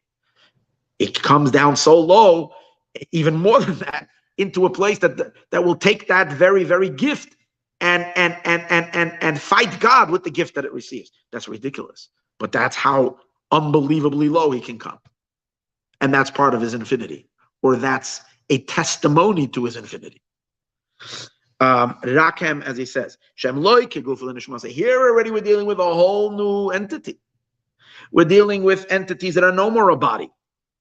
They're garments. There's a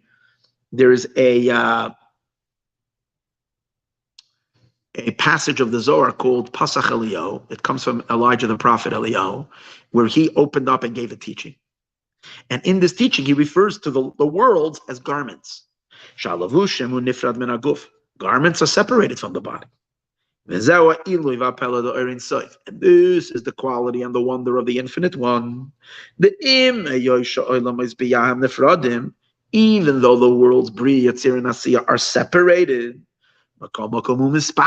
nevertheless he extends and he reveals himself also in them. Okay, so we got through the complex, most difficult part of the discourse. Now it'll be easier. And now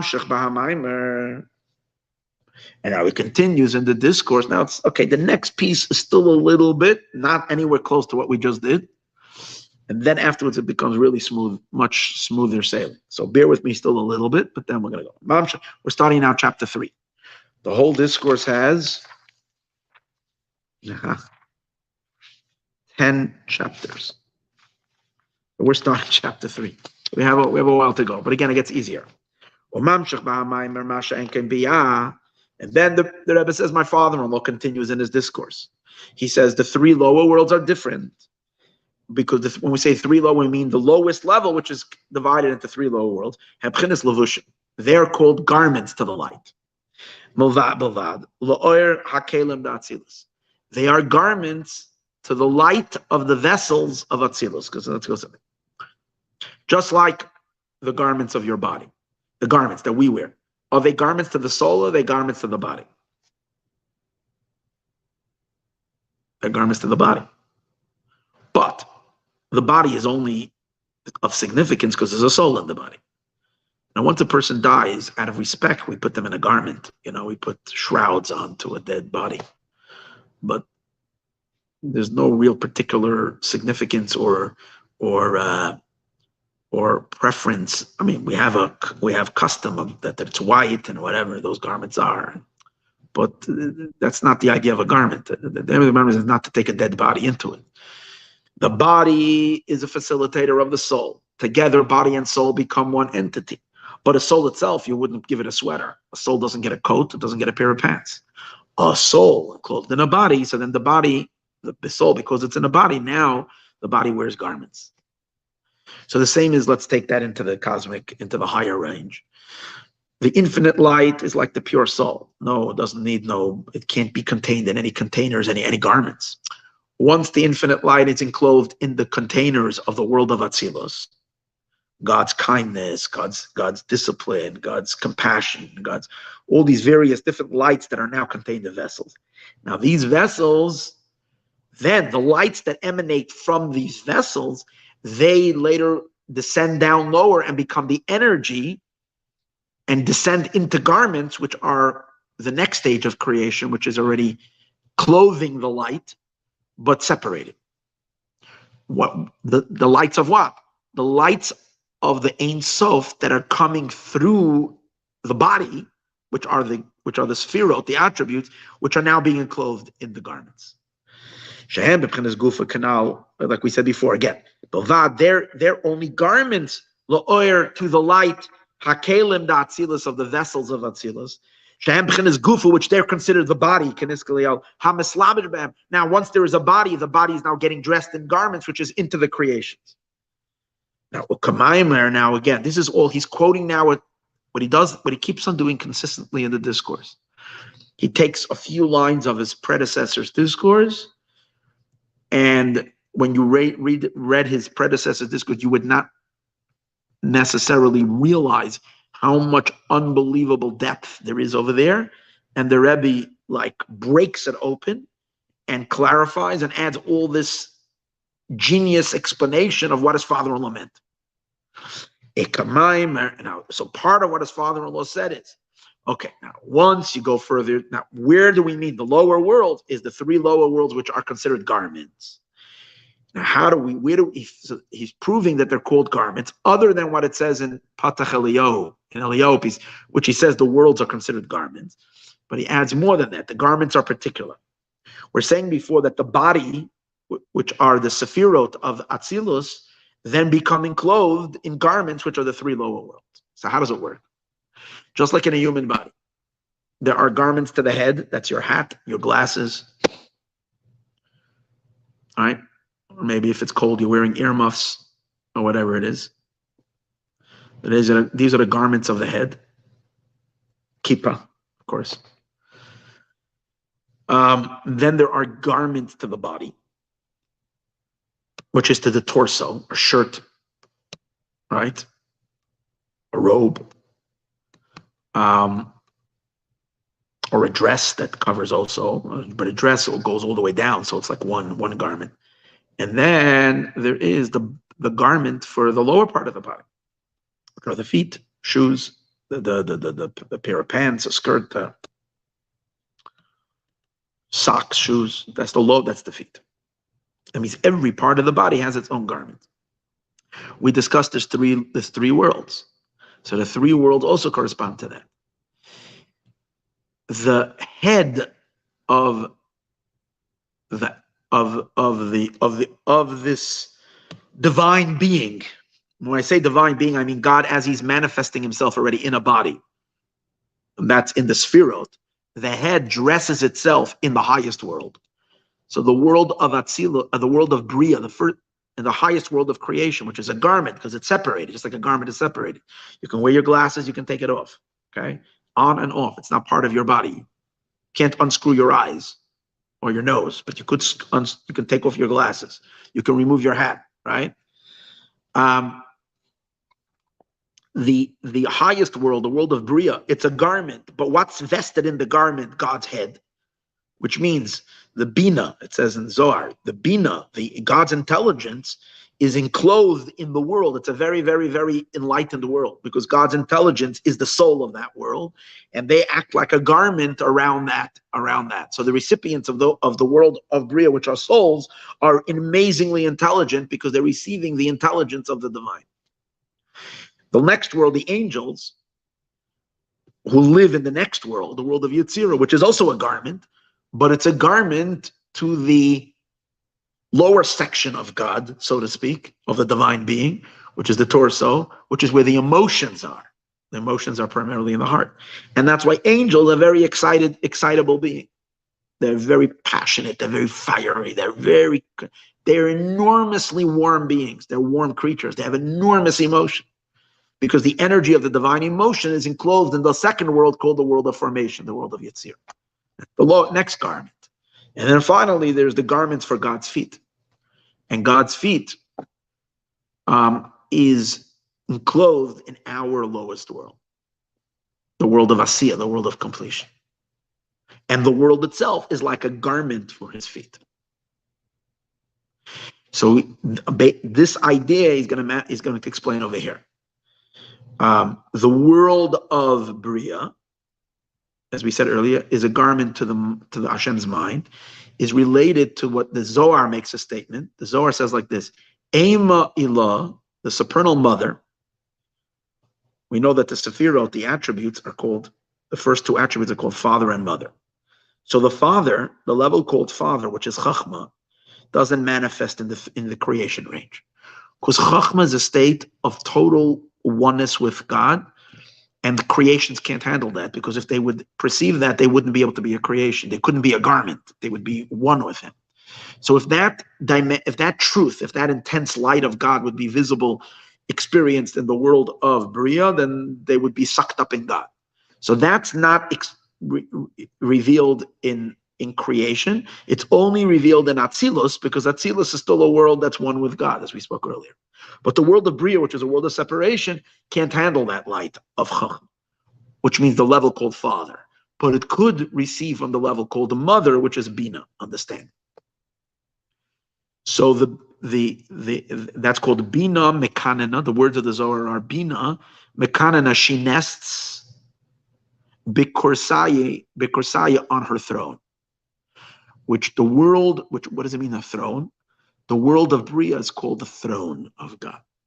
So Bina, the nest in the world. So that entire world is a nesting ground. It's a place, or as we're calling it now, garment, to facilitate the divine intelligence.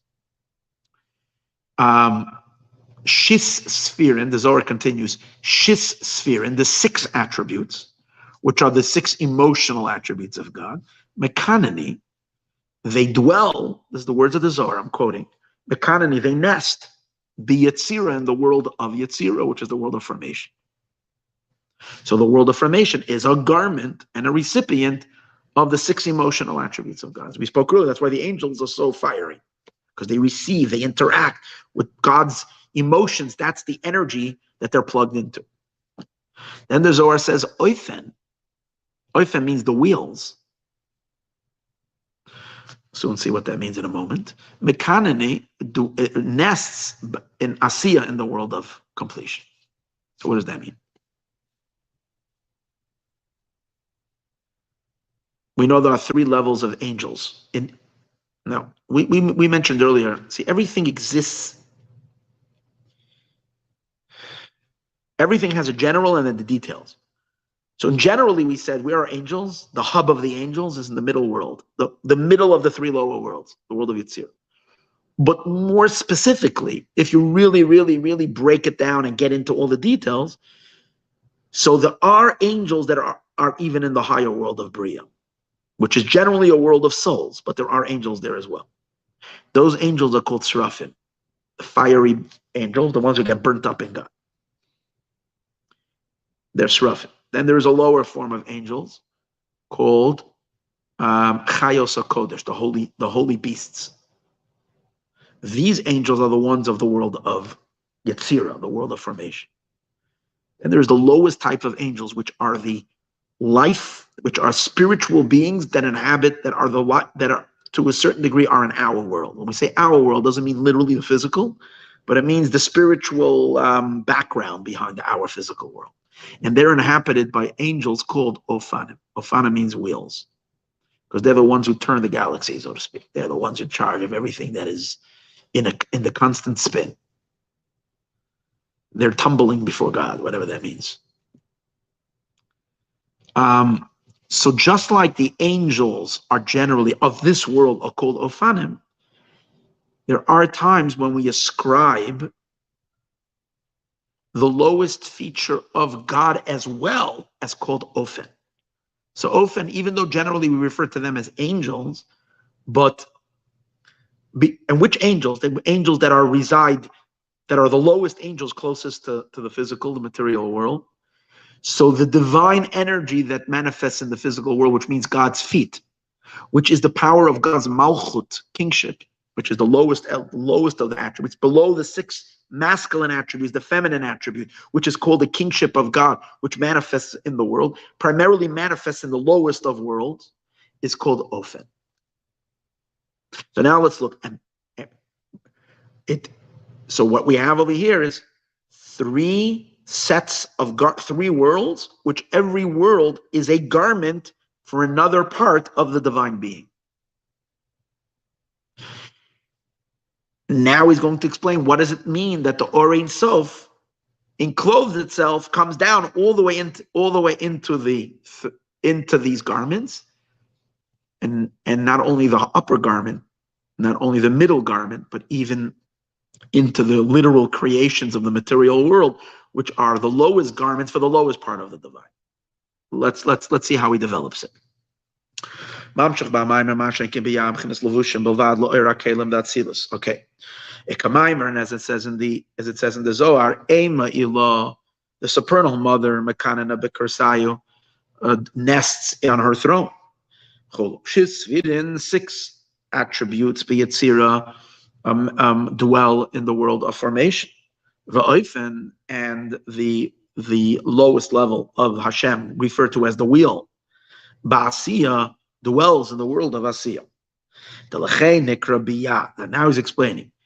For that reason, the three lower worlds, Bri, Yetzira, and Asiya, is called Mata, is what's called the low. Remember we said in the teaching of the Baal Shem Tov, there's three floors. The bottom floor is called Tachtiyim, the bottom. Tachton means low. And what is it? It's the three lower worlds are all part of that lowest floor because they're creations. Why? Lefishem rak levushim. They too are enclothing the light, but they're like clothing that don't become, not like the body. The body is unified with the soul. These are garments. They're only garments la'oid atzilus to the light of emanation. The light. The Indian who had the idea is as follows. That till now we quoted the words of his father-in-law. Now he's explaining it. Then if Shalom Marwa would have been possible to say, again, he's giving a brilliant interpretation of what my father-in-law wants with these lines. Why does he have to say this? Say, okay, so God enclosed himself also in the three lower worlds. What does he have to emphasize? In this world, this level. In this world, this level. What's the detail of it? So he says, this is not just to tell you more information.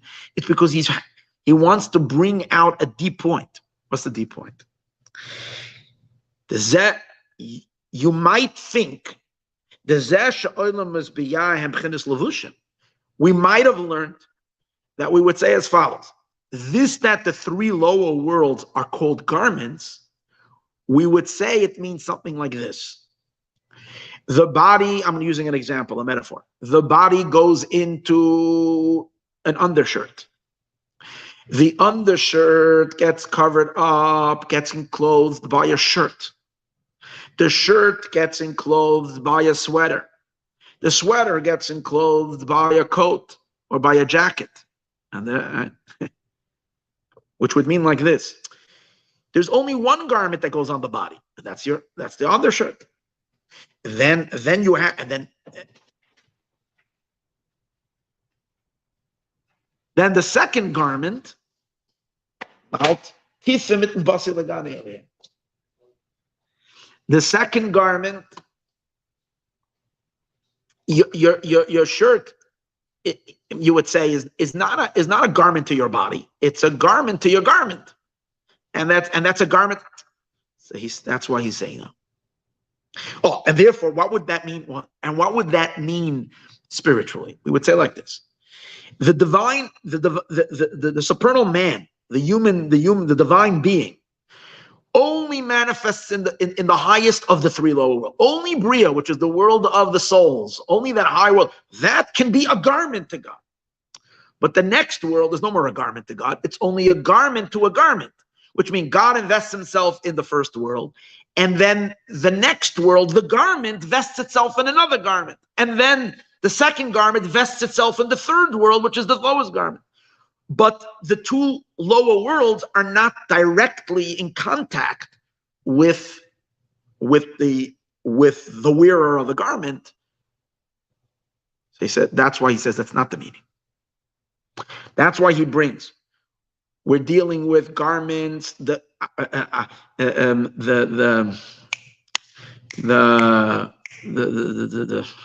intelligence of God dwells in the world of Bria.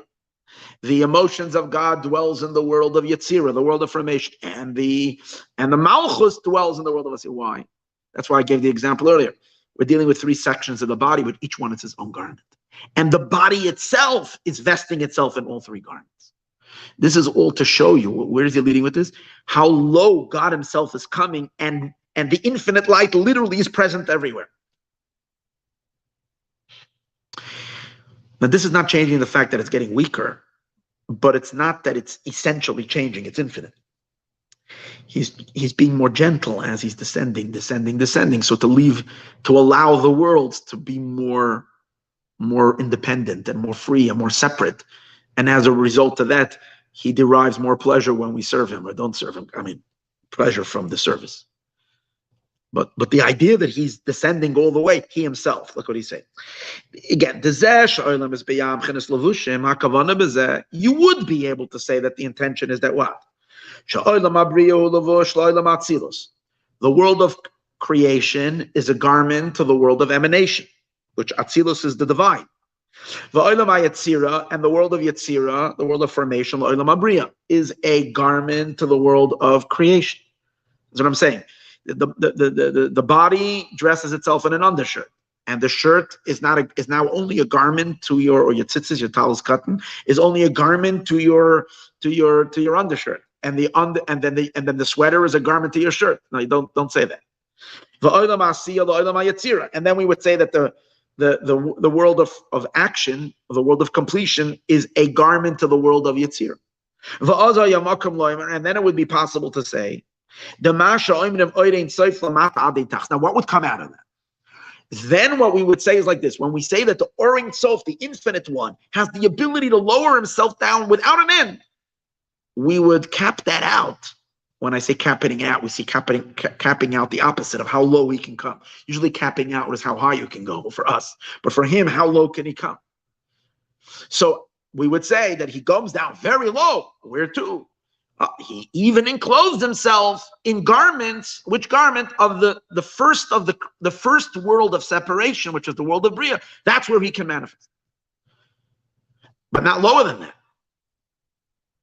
That would be, and that itself would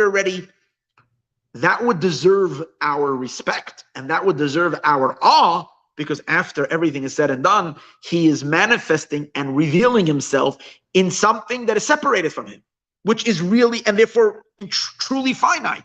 And how can an infinite being be manifest and reveal himself in something finite? Wow. But we would limit that only to this lofty world of Bria. In order to negate that, he therefore explains how each section of the vessels of Atzilus directly enclose in a different world, in a lower world. What does that mean? What that means is that all three lower worlds are considered one garment. Yes, there's different sections to the garment. Just like it's one human being that gets dressed in a hat and shirt and pants from top to, and it's all one set of clothing, so too the three worlds are one set of clothing. And what does that bring you? That the infinite one comes down, down, down, all the way into the concrete physical world. And he's present over here. It's a coarse garment, it's a lower garment, but it's still a garment where he is. And then if we would learn that he's only manifesting in the higher world, then we would say this, that we say that the Or Sof comes down without an end. The explanation in this is we would say that the lower world is only referring to the world of creation. And this too would be a sufficient praise for the Or Sof, for the infinite one. Since the world of creation is already a separate world, this that the Or Sof can extend itself all the way over there is a wonder. In order to negate this, he divides the world into three types. Number one, there is the Olam Ein Sof, the infinite worlds. The Olam Atzilus, and the world of Atzilus. The Olam is Biyah. Number one, when he divides all three worlds, he says the infinite worlds, Atzilus, and the three lower worlds. He doesn't call them three worlds. He lumps them into one world, Bria, Yetzirah, and Asiya, to emphasize that the three lower worlds are all one, meaning to say that if God comes into the top one, he's also coming into the bottom one. We're not differentiating over here. The idea is that they're all considered separate. That's what they share in common. And when we say that God lowers himself down into the separateness, it's through and through, all the way to into the most separate, even the physical, because in general they're all considered one level. And this is the explanation in the three worlds that he has. The three lower worlds, but all considered like one. And that's the reason also why he brings another proof. That the three lower worlds are garments. From what the Zohar says, the supernal mother dwells in her nest. The proof is not only on the general idea. It's not just that he wants to tell you in general. He wants to that the three lower worlds, Bria, Tzir, and Asiyah, Rak, Levushim, are only garments, Lo'ira Atzilus, to the light of Atzilus. They're not like a body. They're just garments. It's coming to emphasize also the manner of the garment. Shekulam Yachad, that all three of them create one set of clothing. Hem Levush is a garment, Lo'olam Atzilus, to the world of emanation, which means to God, who is emanating and vesting himself in the body of Atzilus, which is called the body, and that entire body gets dressed with one pair of clothing that is divided on levels. The head has its one whole world as a garment. The torso, so to speak, has its other world of a garment, and the feet have its garment. It's one set of garments for one human being. In this case, for one divine being. The supernal mother nests in her throne. Shitzvir, in the six attributes, be it in the world of formation, the oifen in the world, and the wheel, which is, as we said before, another way of referring to the attribute of kingship, Malchut. Basi in the world of Asiya. Ve'eina oimer, he doesn't say, Shekersayu brio mislabish beyatzira. He doesn't say like this. God encloses himself, he could have said, God encloses himself in his throne. The throne encloses itself in the world of formation, in the world of the six Sephirot, and the world of the six Sephirot are enclosed in Asiya. That's true as well, but that's not what he's emphasizing over here. He's saying the one Atzilus being, the one being of Atzilus, which is the one divine being, dresses itself in three. In other words, instead of looking at the garments like I spoke in the undershirt, shirt, and sweater or jacket, we're looking at the garments as they apply to three parts of the body. And then each garment is directly worn on the flesh of the body itself. Not one is a garment to the other. He does not say that. Because also the worlds of Yetzirah, formation, Vasiya, and completion, they are a direct garment to the light of Atzilus itself. Which worlds, which levels of Atzilus? Yes, a lower level of Atzilus, but still Atzilus, which means the divine being. Just like the pants go directly on the body, although it's not like the hat that goes on the head, it goes on your legs, but it's still in a garment to the body itself. Gimel olam is biyah, because the three lower worlds, hem koima achas. The three lower worlds are one teva, they're one arc, they're one structure. Shabina mekanim mekoima bekursayu bria. Bina is dressed in her place is in the throne, which is the world of creation. Shitzvira in the six attributes, Za, which is called as the Er Anpin, the Yetzira and Yetzira. Va'oifen, and the lowest, the wheel level, which is called Malchus, Basi in the world of Asiyah. Ukeshem, and just like Shabina, Za, and Malchus, just like these attributes of Atzilus are not three separate beings, it's one being in Atzilus, the divine being, the Hashem, the Or Ein Sof that dwells in this body, so-called body, which are his attributes, are not three separate entities. It's one manifestation of one being, just like a human being is one person. Your head, your body, and your feet are one person, even though it's three separate sections. Shikashem Shabina Zah Malchus. Bina Zah Malchus Einom and Yanim Nefradim are not separate entities. The Kulam Beyachadem Koima Achas. All three of them constitute one structure. The same as in the three lower worlds, Bria, Tzir, and Asiya. Shem Oilam Echad, they're all considered one world. Shehu Levush, it's all a garment, La'oira Atzilus, to the light of Atzilus. And this is what he says in the discourse. The Or Ein Sof Lamata Adein Tachlis, that the Or Ein Sof comes down without an end below. And what does it mean low? Hu Oilam is Biyah, means all three worlds, Bria, Tzir, and Asiya, to emphasize that he itself comes all the way down to the world of Asiya. Shem levushim levad lo'ir atzilus, that they are only garments to the light of Atzilus. Shekulam yachad, All of them together, form one garment to the lights of Atzilus. Okay, I want to learn one more chapter now for sure. Let's see if we're going to continue after. Let's see how much energy I have. And then he continues in the discourse.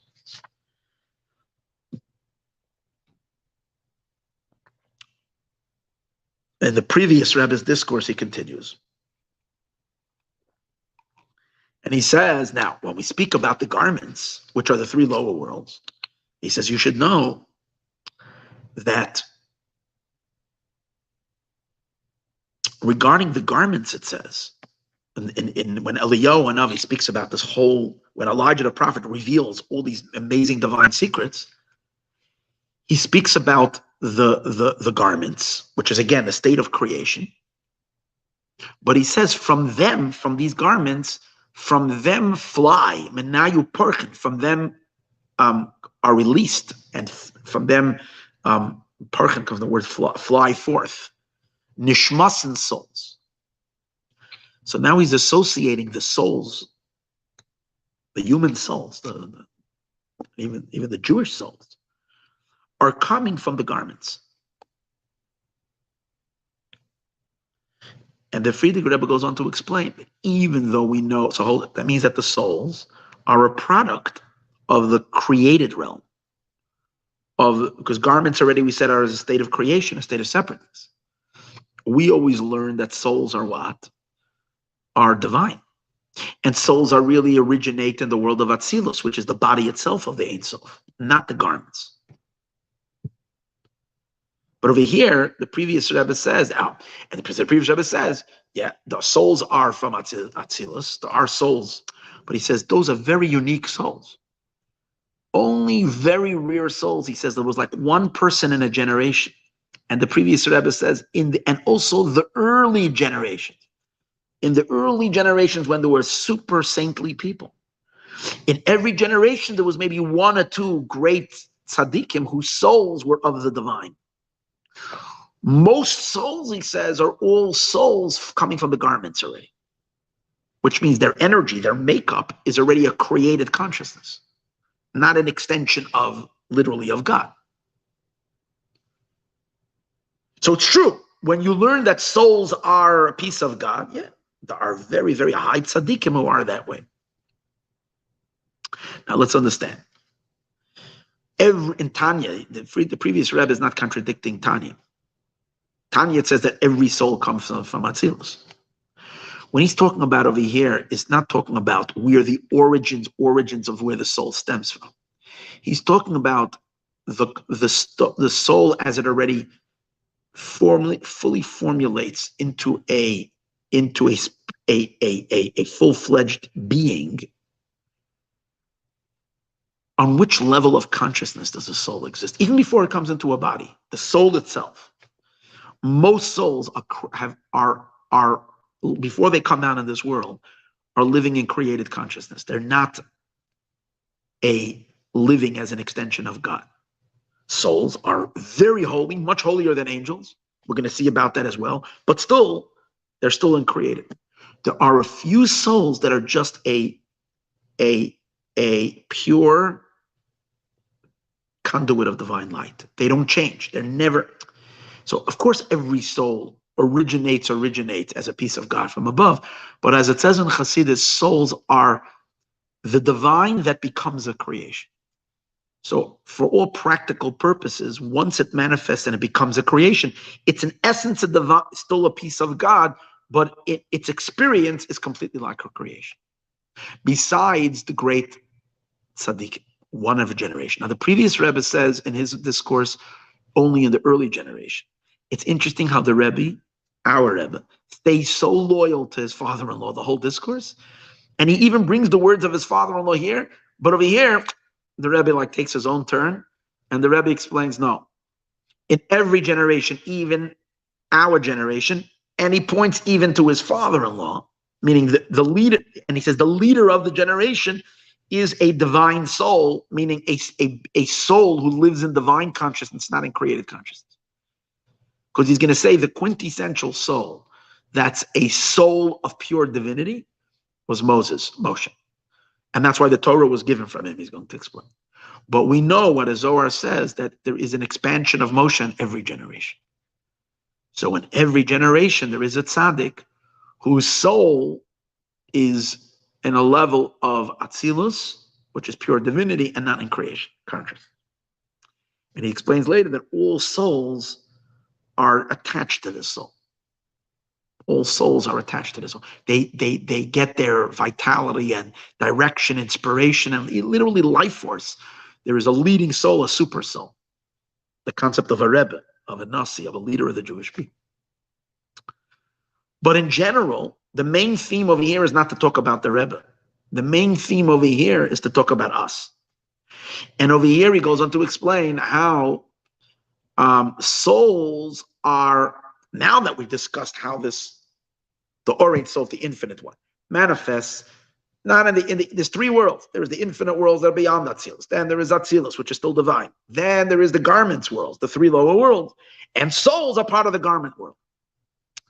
Now, that seems to be contrary to the general theme where we want to always elevate the soul back into the divine.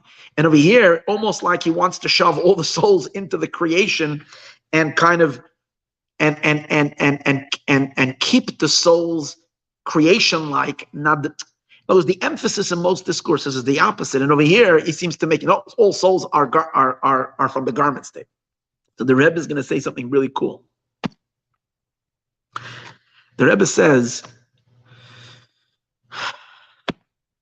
since the whole concept of Basi Lagani, of this whole discourse, and the whole revolutionary idea of Hasidic thinking,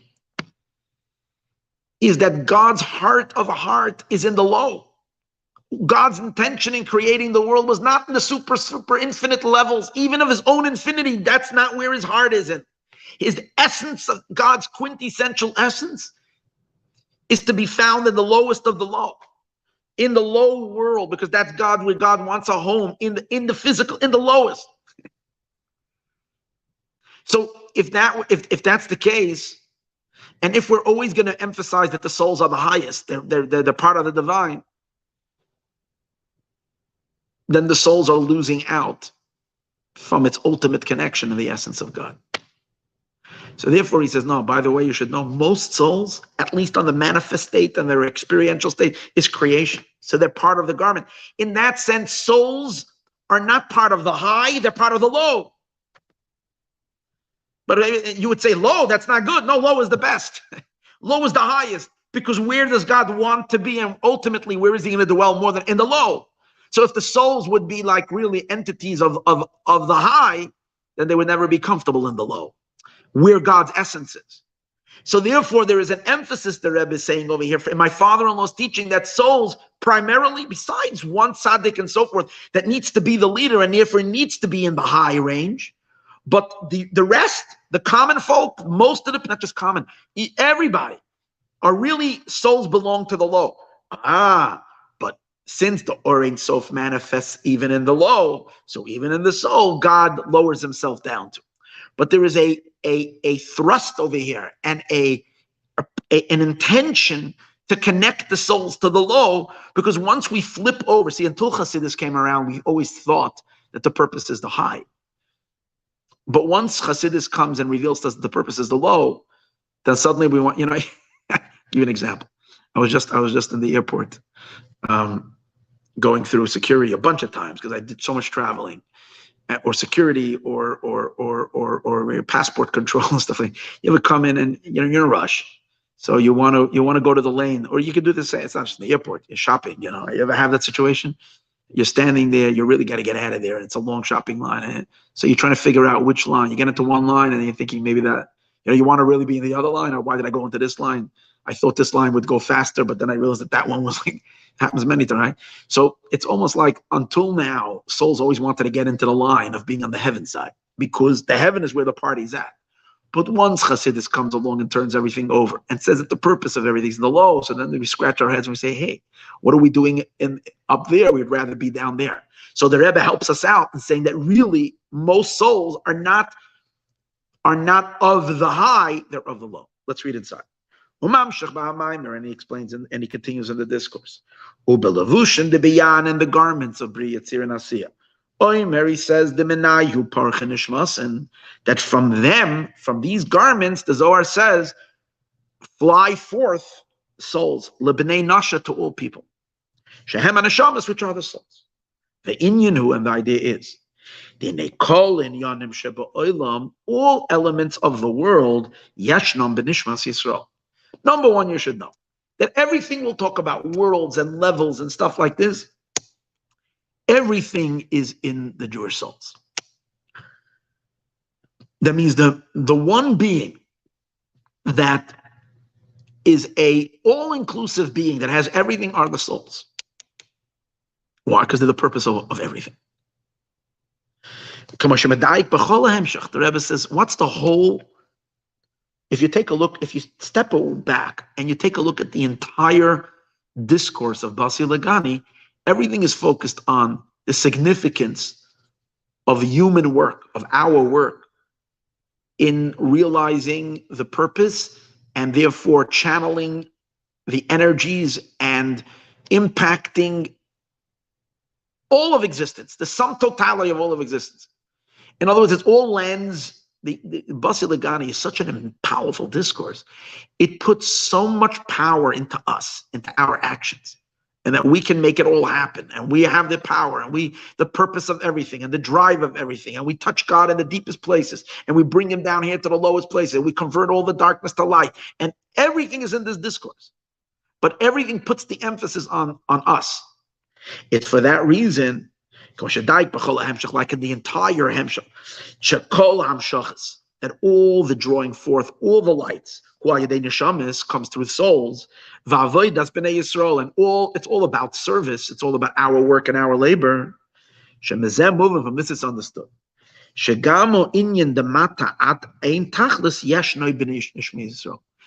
That even though generally we think souls are part of the high, but no, also the idea that God lowers himself down, low, without an end, which the low, without an end, we would say, is referring that God can come down and even into the lowest, and even into evil and wicked, and even the darkest of places, as he's going to explain later. But we're not part of that. We're part of the high, without an end, not part of the low, without an end. So he says, no. Since everything has to be part of the Jewish experience, we have to be part of the low, without an end as well. Not only do we also have to be part of the low, without an end, we have to really be included in the low, because in the low is really where it's at. That's what he explains. And on the contrary, since the primary Shechina is in the low, which means the primary interest that sparks all of creation in the very essence of God was not a vision of the brilliant, supernal, celestial world that are full of light, where angels are singing holy, holy, holy, and they're levitating and who knows what. That was never God's intention. God envisioned us literally over here. God envisioned us physical bodies with physical temptations and physical distractions and stresses and selfishness and all these things. And when we rise beyond our selfish interests and we go out of our way to do a kindness and to smile, and when we come out of our depressions and we fight it to have trust in Hashem and to be happy and we plow through all that. This is where it's at. This is where God's finding his deepest satisfaction. That means the essence of God is in the low, not in the high. If so, it says, and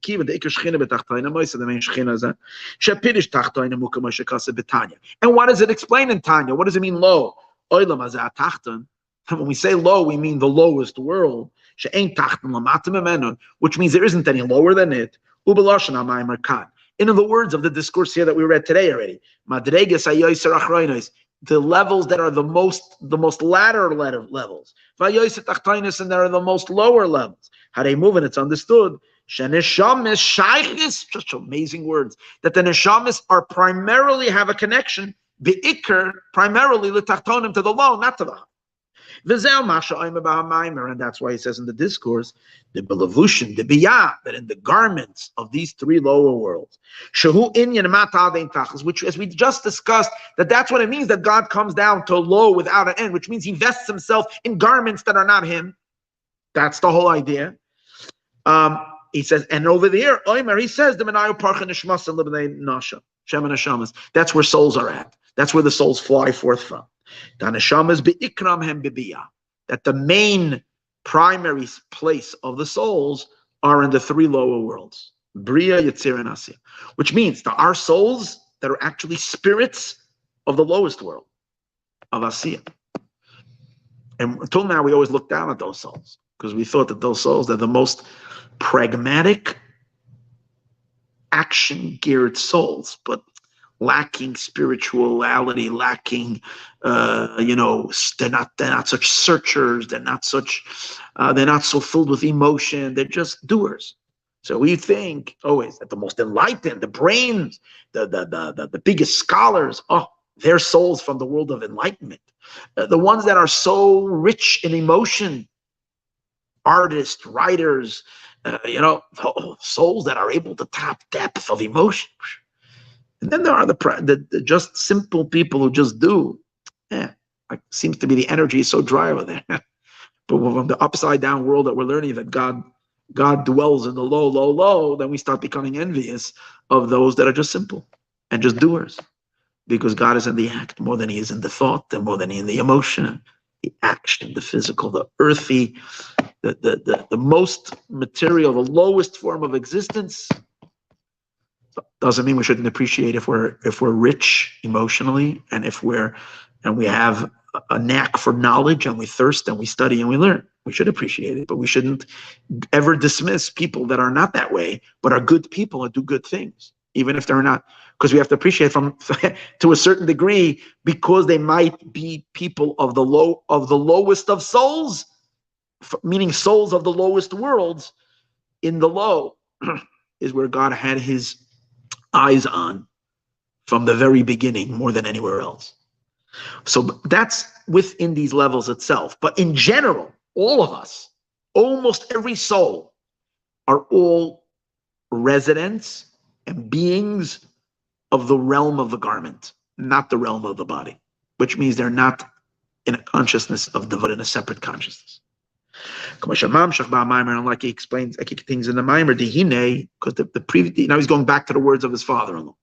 The Friedrich Rebbe says these words: most souls have neshamas the biyah. Most souls are souls of Bria, Yetzir, and Asir.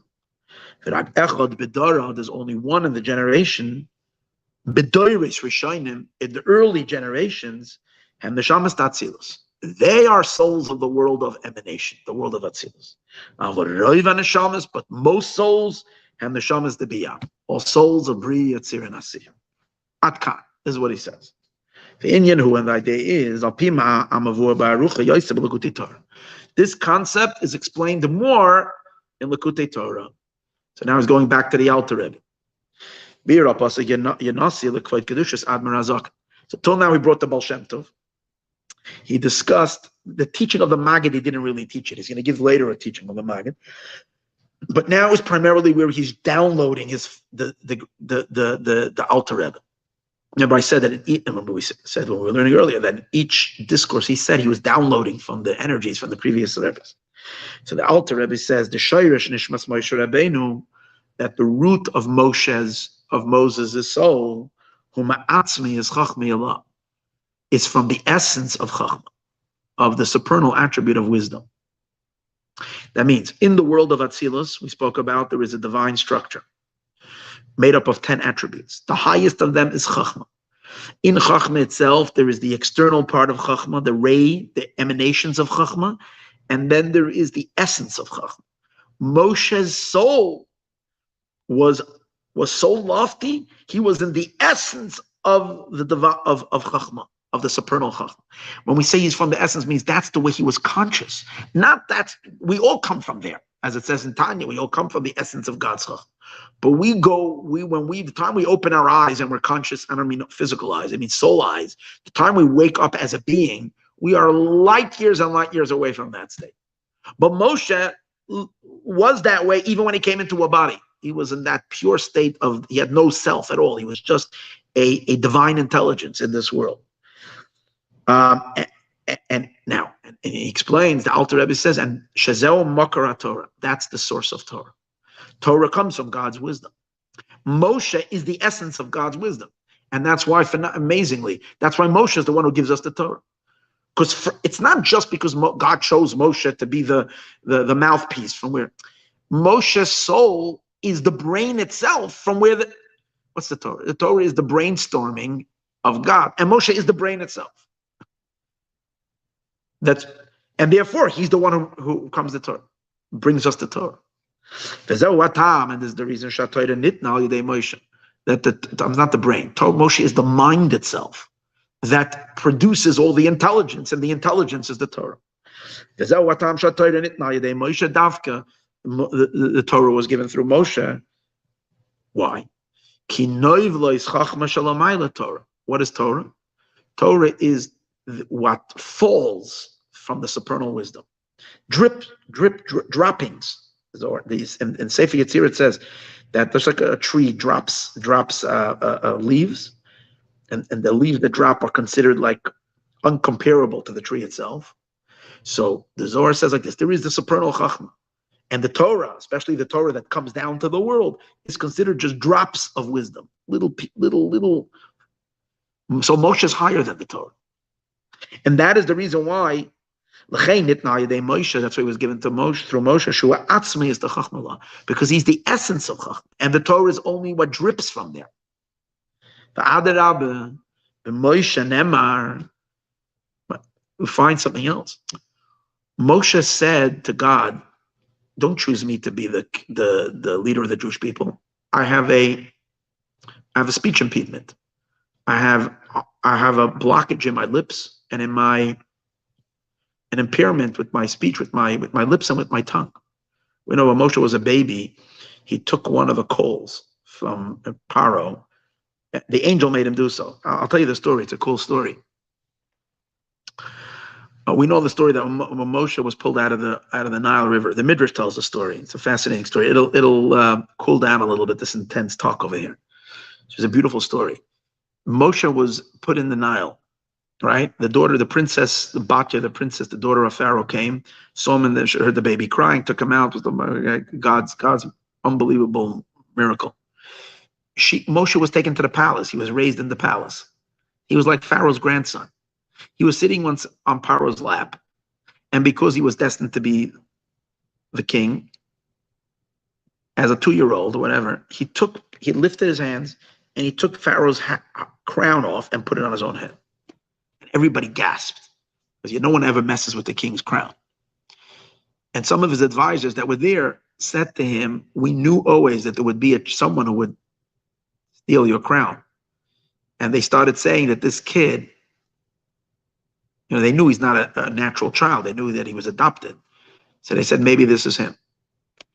So there was a danger that they would execute this little baby as being a danger to the throne, because they all knew from their sorcery or from other ways that they had, the divinations or whatever they had, that there was going to be a stargazing or whatever, that there was going to be a leader that was going to defeat Pharaoh and the Egyptians. So they were saying this kid knows so someone was saying, "What are you talking about? He doesn't know anything. So what happened was, I think one of the angels came. God sent an angel down, and the angel dressed up like one of and he said, "What are you talking about?" He says he's not doing this out of intelligence. Children are drawn to things that are shiny. Your crown is shiny, so he's pulling at it just like children grab everything. So it's nothing to do. It's a regular baby. So they said, let's test it, if he really knows what he's doing or not. So they took gold coins or maybe diamonds or jewels. I don't know what it was. They put it into one bowl, and then the other one they took glowing coals, hot coals, but also glowing. And they brought them both before Moshe as a little baby. And they wanted to see what he would, if he's going to reach just for something that's glowing, he'll go for the coals. And then they can prove that he's just a baby, doesn't know what he's doing, and he doesn't know he's burning his hand. Or if he's going to teach for the gold, then he appreciates, he understands what, yeah, what, no. They wanted to know, so they brought the test. Moshe stuck out his hand to take the coins. The angel from God pushed his arm against his will, and he grabbed onto the burning coals. And in the heat, kids put everything in their mouth. He grabbed it and he put it to his mouth, and that's where he burnt his lips and his tongue. And for the rest of his life, Moshe he was healed by the giving of the Torah. That's what it says. But until then, Moshe says, I can't talk. I have a speech impairment. And he didn't have clear speech. He couldn't speak. It couldn't be because of the injury that he had to his mouth. That's the story the Midrash tells us. But the fact that Moshe had this injury physically was because on a soul level, he was everything in general matches the spiritual and the physical, but especially by the great tzaddikim, where everything in their physical is completely synchronized with the spiritual. The reason, even though it wasn't his fault, but the reason it ended up being that way is because spiritually he had speech impediment. What was the speech impediment of Moshe? Why couldn't he talk? So the Zohar says like this. It says, Moshe says two things. I have problems with my lips and with my tongue. Impairment in my lips and in my tongue. The Zohar says it's referring to two parts of the Torah. Moshe say, I need to communicate the leader that's going to lead them out of Egypt is going to give them the Torah. That means he needs to be able to communicate. The Torah has two parts to it. The written Torah and the oral Torah. Moshe's soul was on such a high level that he was beyond the Torah, because the Torah is only little drips from the divine wisdom. Moshe's soul is plugged in and is of the essence of the infinite wisdom of God. So for him to drip, the reason his speech impediment means he couldn't communicate because the Torah is considered too inferior, too low, too nothing in compared to the vastness of his knowledge. These all indicating how Moshe is, how high he is. So God said, I will enable you to concentrate and bring down your infinite wisdom and be able to teach the Torah, which is just droplets of this wisdom. So this is all part of the explanation where he's explaining what does it mean a super soul, a soul of Atzilus. So Moshe was that soul of Atzilus. But Moshe says, he was difficult with his mouth. He was impaired in his mouth which means that he was way above the oral Torah, the kvad lashon, and he was difficult, and he had impairment with his tongue, to the written Torah. He had a hard time descending that the Torah should emanate from him, because the Torah is only the drippings of wisdom. And then he continues on Likkutei Torah. Then the Alter Rebbe says on Likkutei Torah that even though this is Moshe, the same as also Yesh Gam Kein Neshamas Gevayas. The Alter Rebbe says there is high neshamas, the tzaddikim gedolim of great tzaddikim, the tzaddikim arishonim and early tzaddikim, sheyesh behem b'chinas Moshe, that they have the elements of Moshe. Zeu she'amar Reb Safra. That's why the Talmud says, it's a Masechta Shabbos, Tractate Shabbos. Reb Safra, one of the sages, says LeRava. Rava is one of the most prominent sages of Talmud. One time Rava said something so spectacular, brilliant, and Reb Safra said to him, Moshe, you said well. Now Rava's name was Rava, not Moshe. Why did he call him Moshe? Because he felt that Moshe is coming through him. Because Rava was then the leader of the Jewish people, and his soul was a piece of Moshe's soul. You see that there is an extension of Moshe in every generation. Moving from this, it's understood. So from here, it's understood that this idea is there by all leaders of the Jewish people. We say leaders, I don't mean just every guy who's got a shul. I mean the true leaders of the Jewish people. That is in every generation. Here's where I mention the Rebbe veers off different than what his father-in-law. The father-in-law says that it's only in the early generations, but the Rebbe kind of says it's in every generation. And then he says, even my father-in-law as well. He goes out, he's explicit over here. And obviously he's referring to the Rebbe himself. There is the ispashtus, the expansion of Moshe in every generation. The heim neshamas tatzilus, and they are neshamas. When we say souls that are of the high, they are of the high.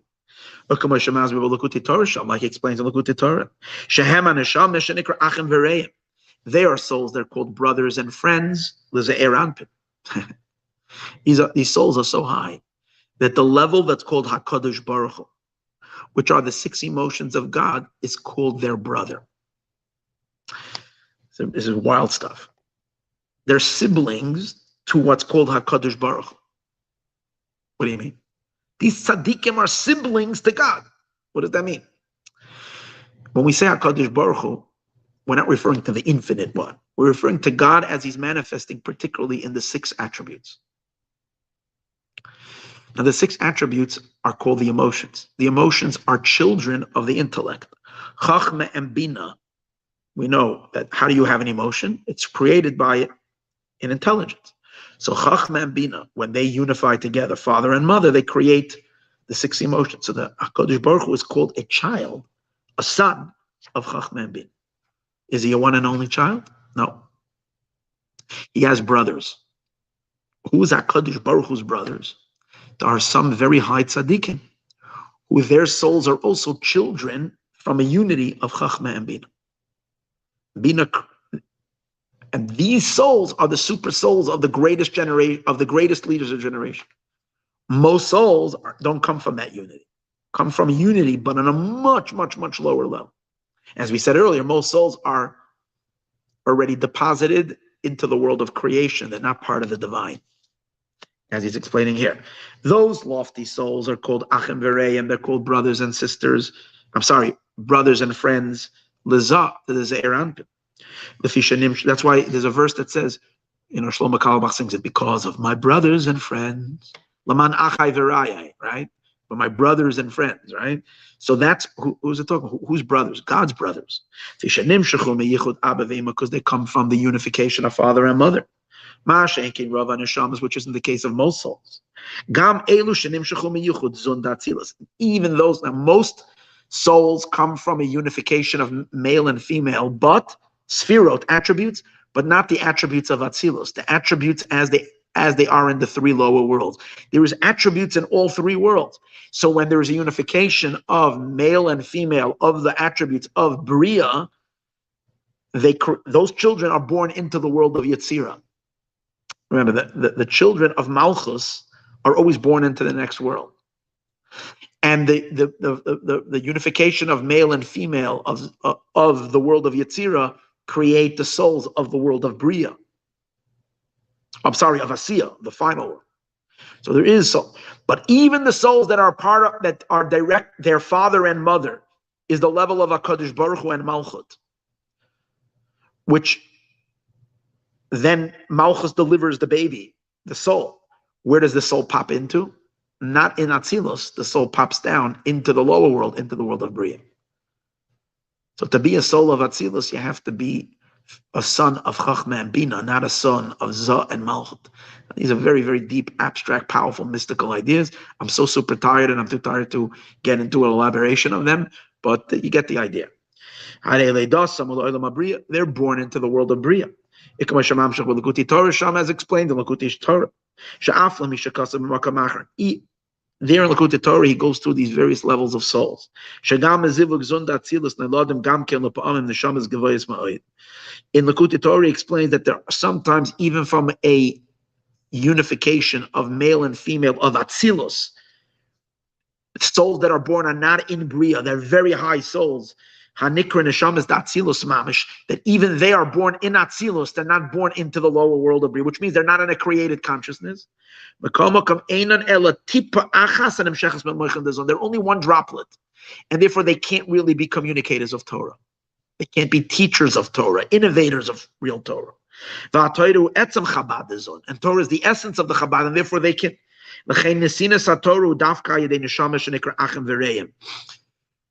The real Torah transmitters, like the Rabbeim, the Baal Shem Tov, the Arizal, these Reb Shimon Bar Yochai, these true lights of Torah, they're called brothers to HaKadosh Baruch Hu. They're coming from father and mother. Which you don't have to say about all the other souls. They're souls of Bria, Tzir, and Nasi, which are most souls. And therefore he says, and then we're going to conclude with this. We're going to finish this and we're going to conclude for today. We're going to finish tomorrow, Bezrat Hashem. And this is what he says in the Maimer, and the garments of Bria, Tzir, and Nasi. From there come souls, fly forth souls to people. Shem and Neshamas, which are the souls. Kiroiva Neshamas, because most souls and Neshamas the Biyah are souls of the three lower worlds. Shem Chenes Levushim, which are garments. Ubefrat, there is saying, especially in our generations. Sheneshamas the Atzilus, the souls of Atzilus, hem Beloshan HaMaimer, the words of the Maimer, Rak Chad Bedara, only one person in a generation. Vapirish Bezeh. What does it mean, one person in the generation? First of all, what does it mean, one person in a generation? Doesn't only mean one in a generation. It means one in which the entire generation is leaning on. That's how the Rebbe's interpretation. The whole generation, the platform of the whole generation, all the souls are cradled by this one soul. This soul supports all the souls. Al derech Moshe Rabbeinu Bedoro, like Moshe and his generation. He was equal to all 600,000 Jews. 600,000 male. There were 2 million Jews then, but they were all cradled in Moshe's neshama. Because they were all included in him. One person was equal, he was equal in his holiness to all of them put together. As it says clearly, Moshe says when he's complaining to God that God is putting the whole load of the people on him. Moshe says, did I give birth to them? Was I pregnant with all of them? And the answer is yeah. You are. They're all embedded in you. Kasha Yisa Oymen Asayuni, do you expect me to carry them like a nurse carries her nursing child? And the answer why God didn't argue with him, because yes, you are. You nurse them all. They are your baby. You're their mother of all the souls. Shekol Shishim Riba Nishmas Yisrael, of all 600,000.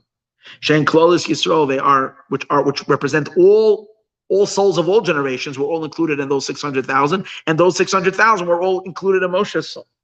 Klulim b'Moshe, they were all a part of Moshe. But he says, so is Bishpashtusa the Moshe Shebachol Dara V'Dara, so it is in the expansion of Moshe in every generation. The whole Nasi v'Nasi b'Doirei, in every leader of his generation.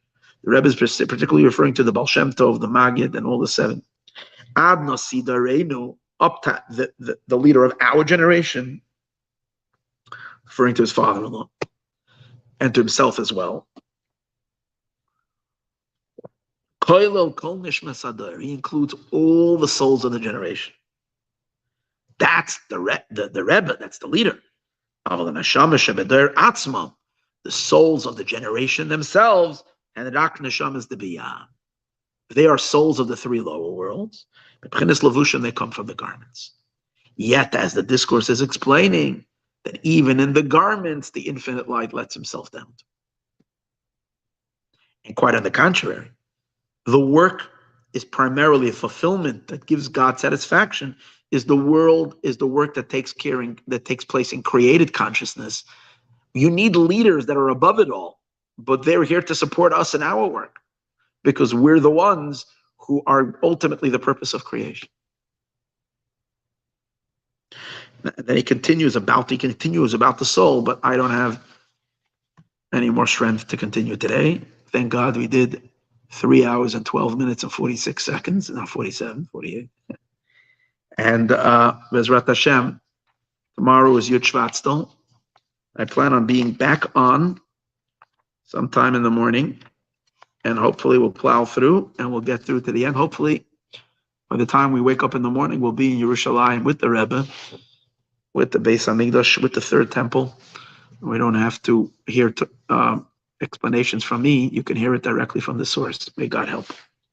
Okay. Thank you all for joining. We'll see you all, Bezrat Hashem, tomorrow.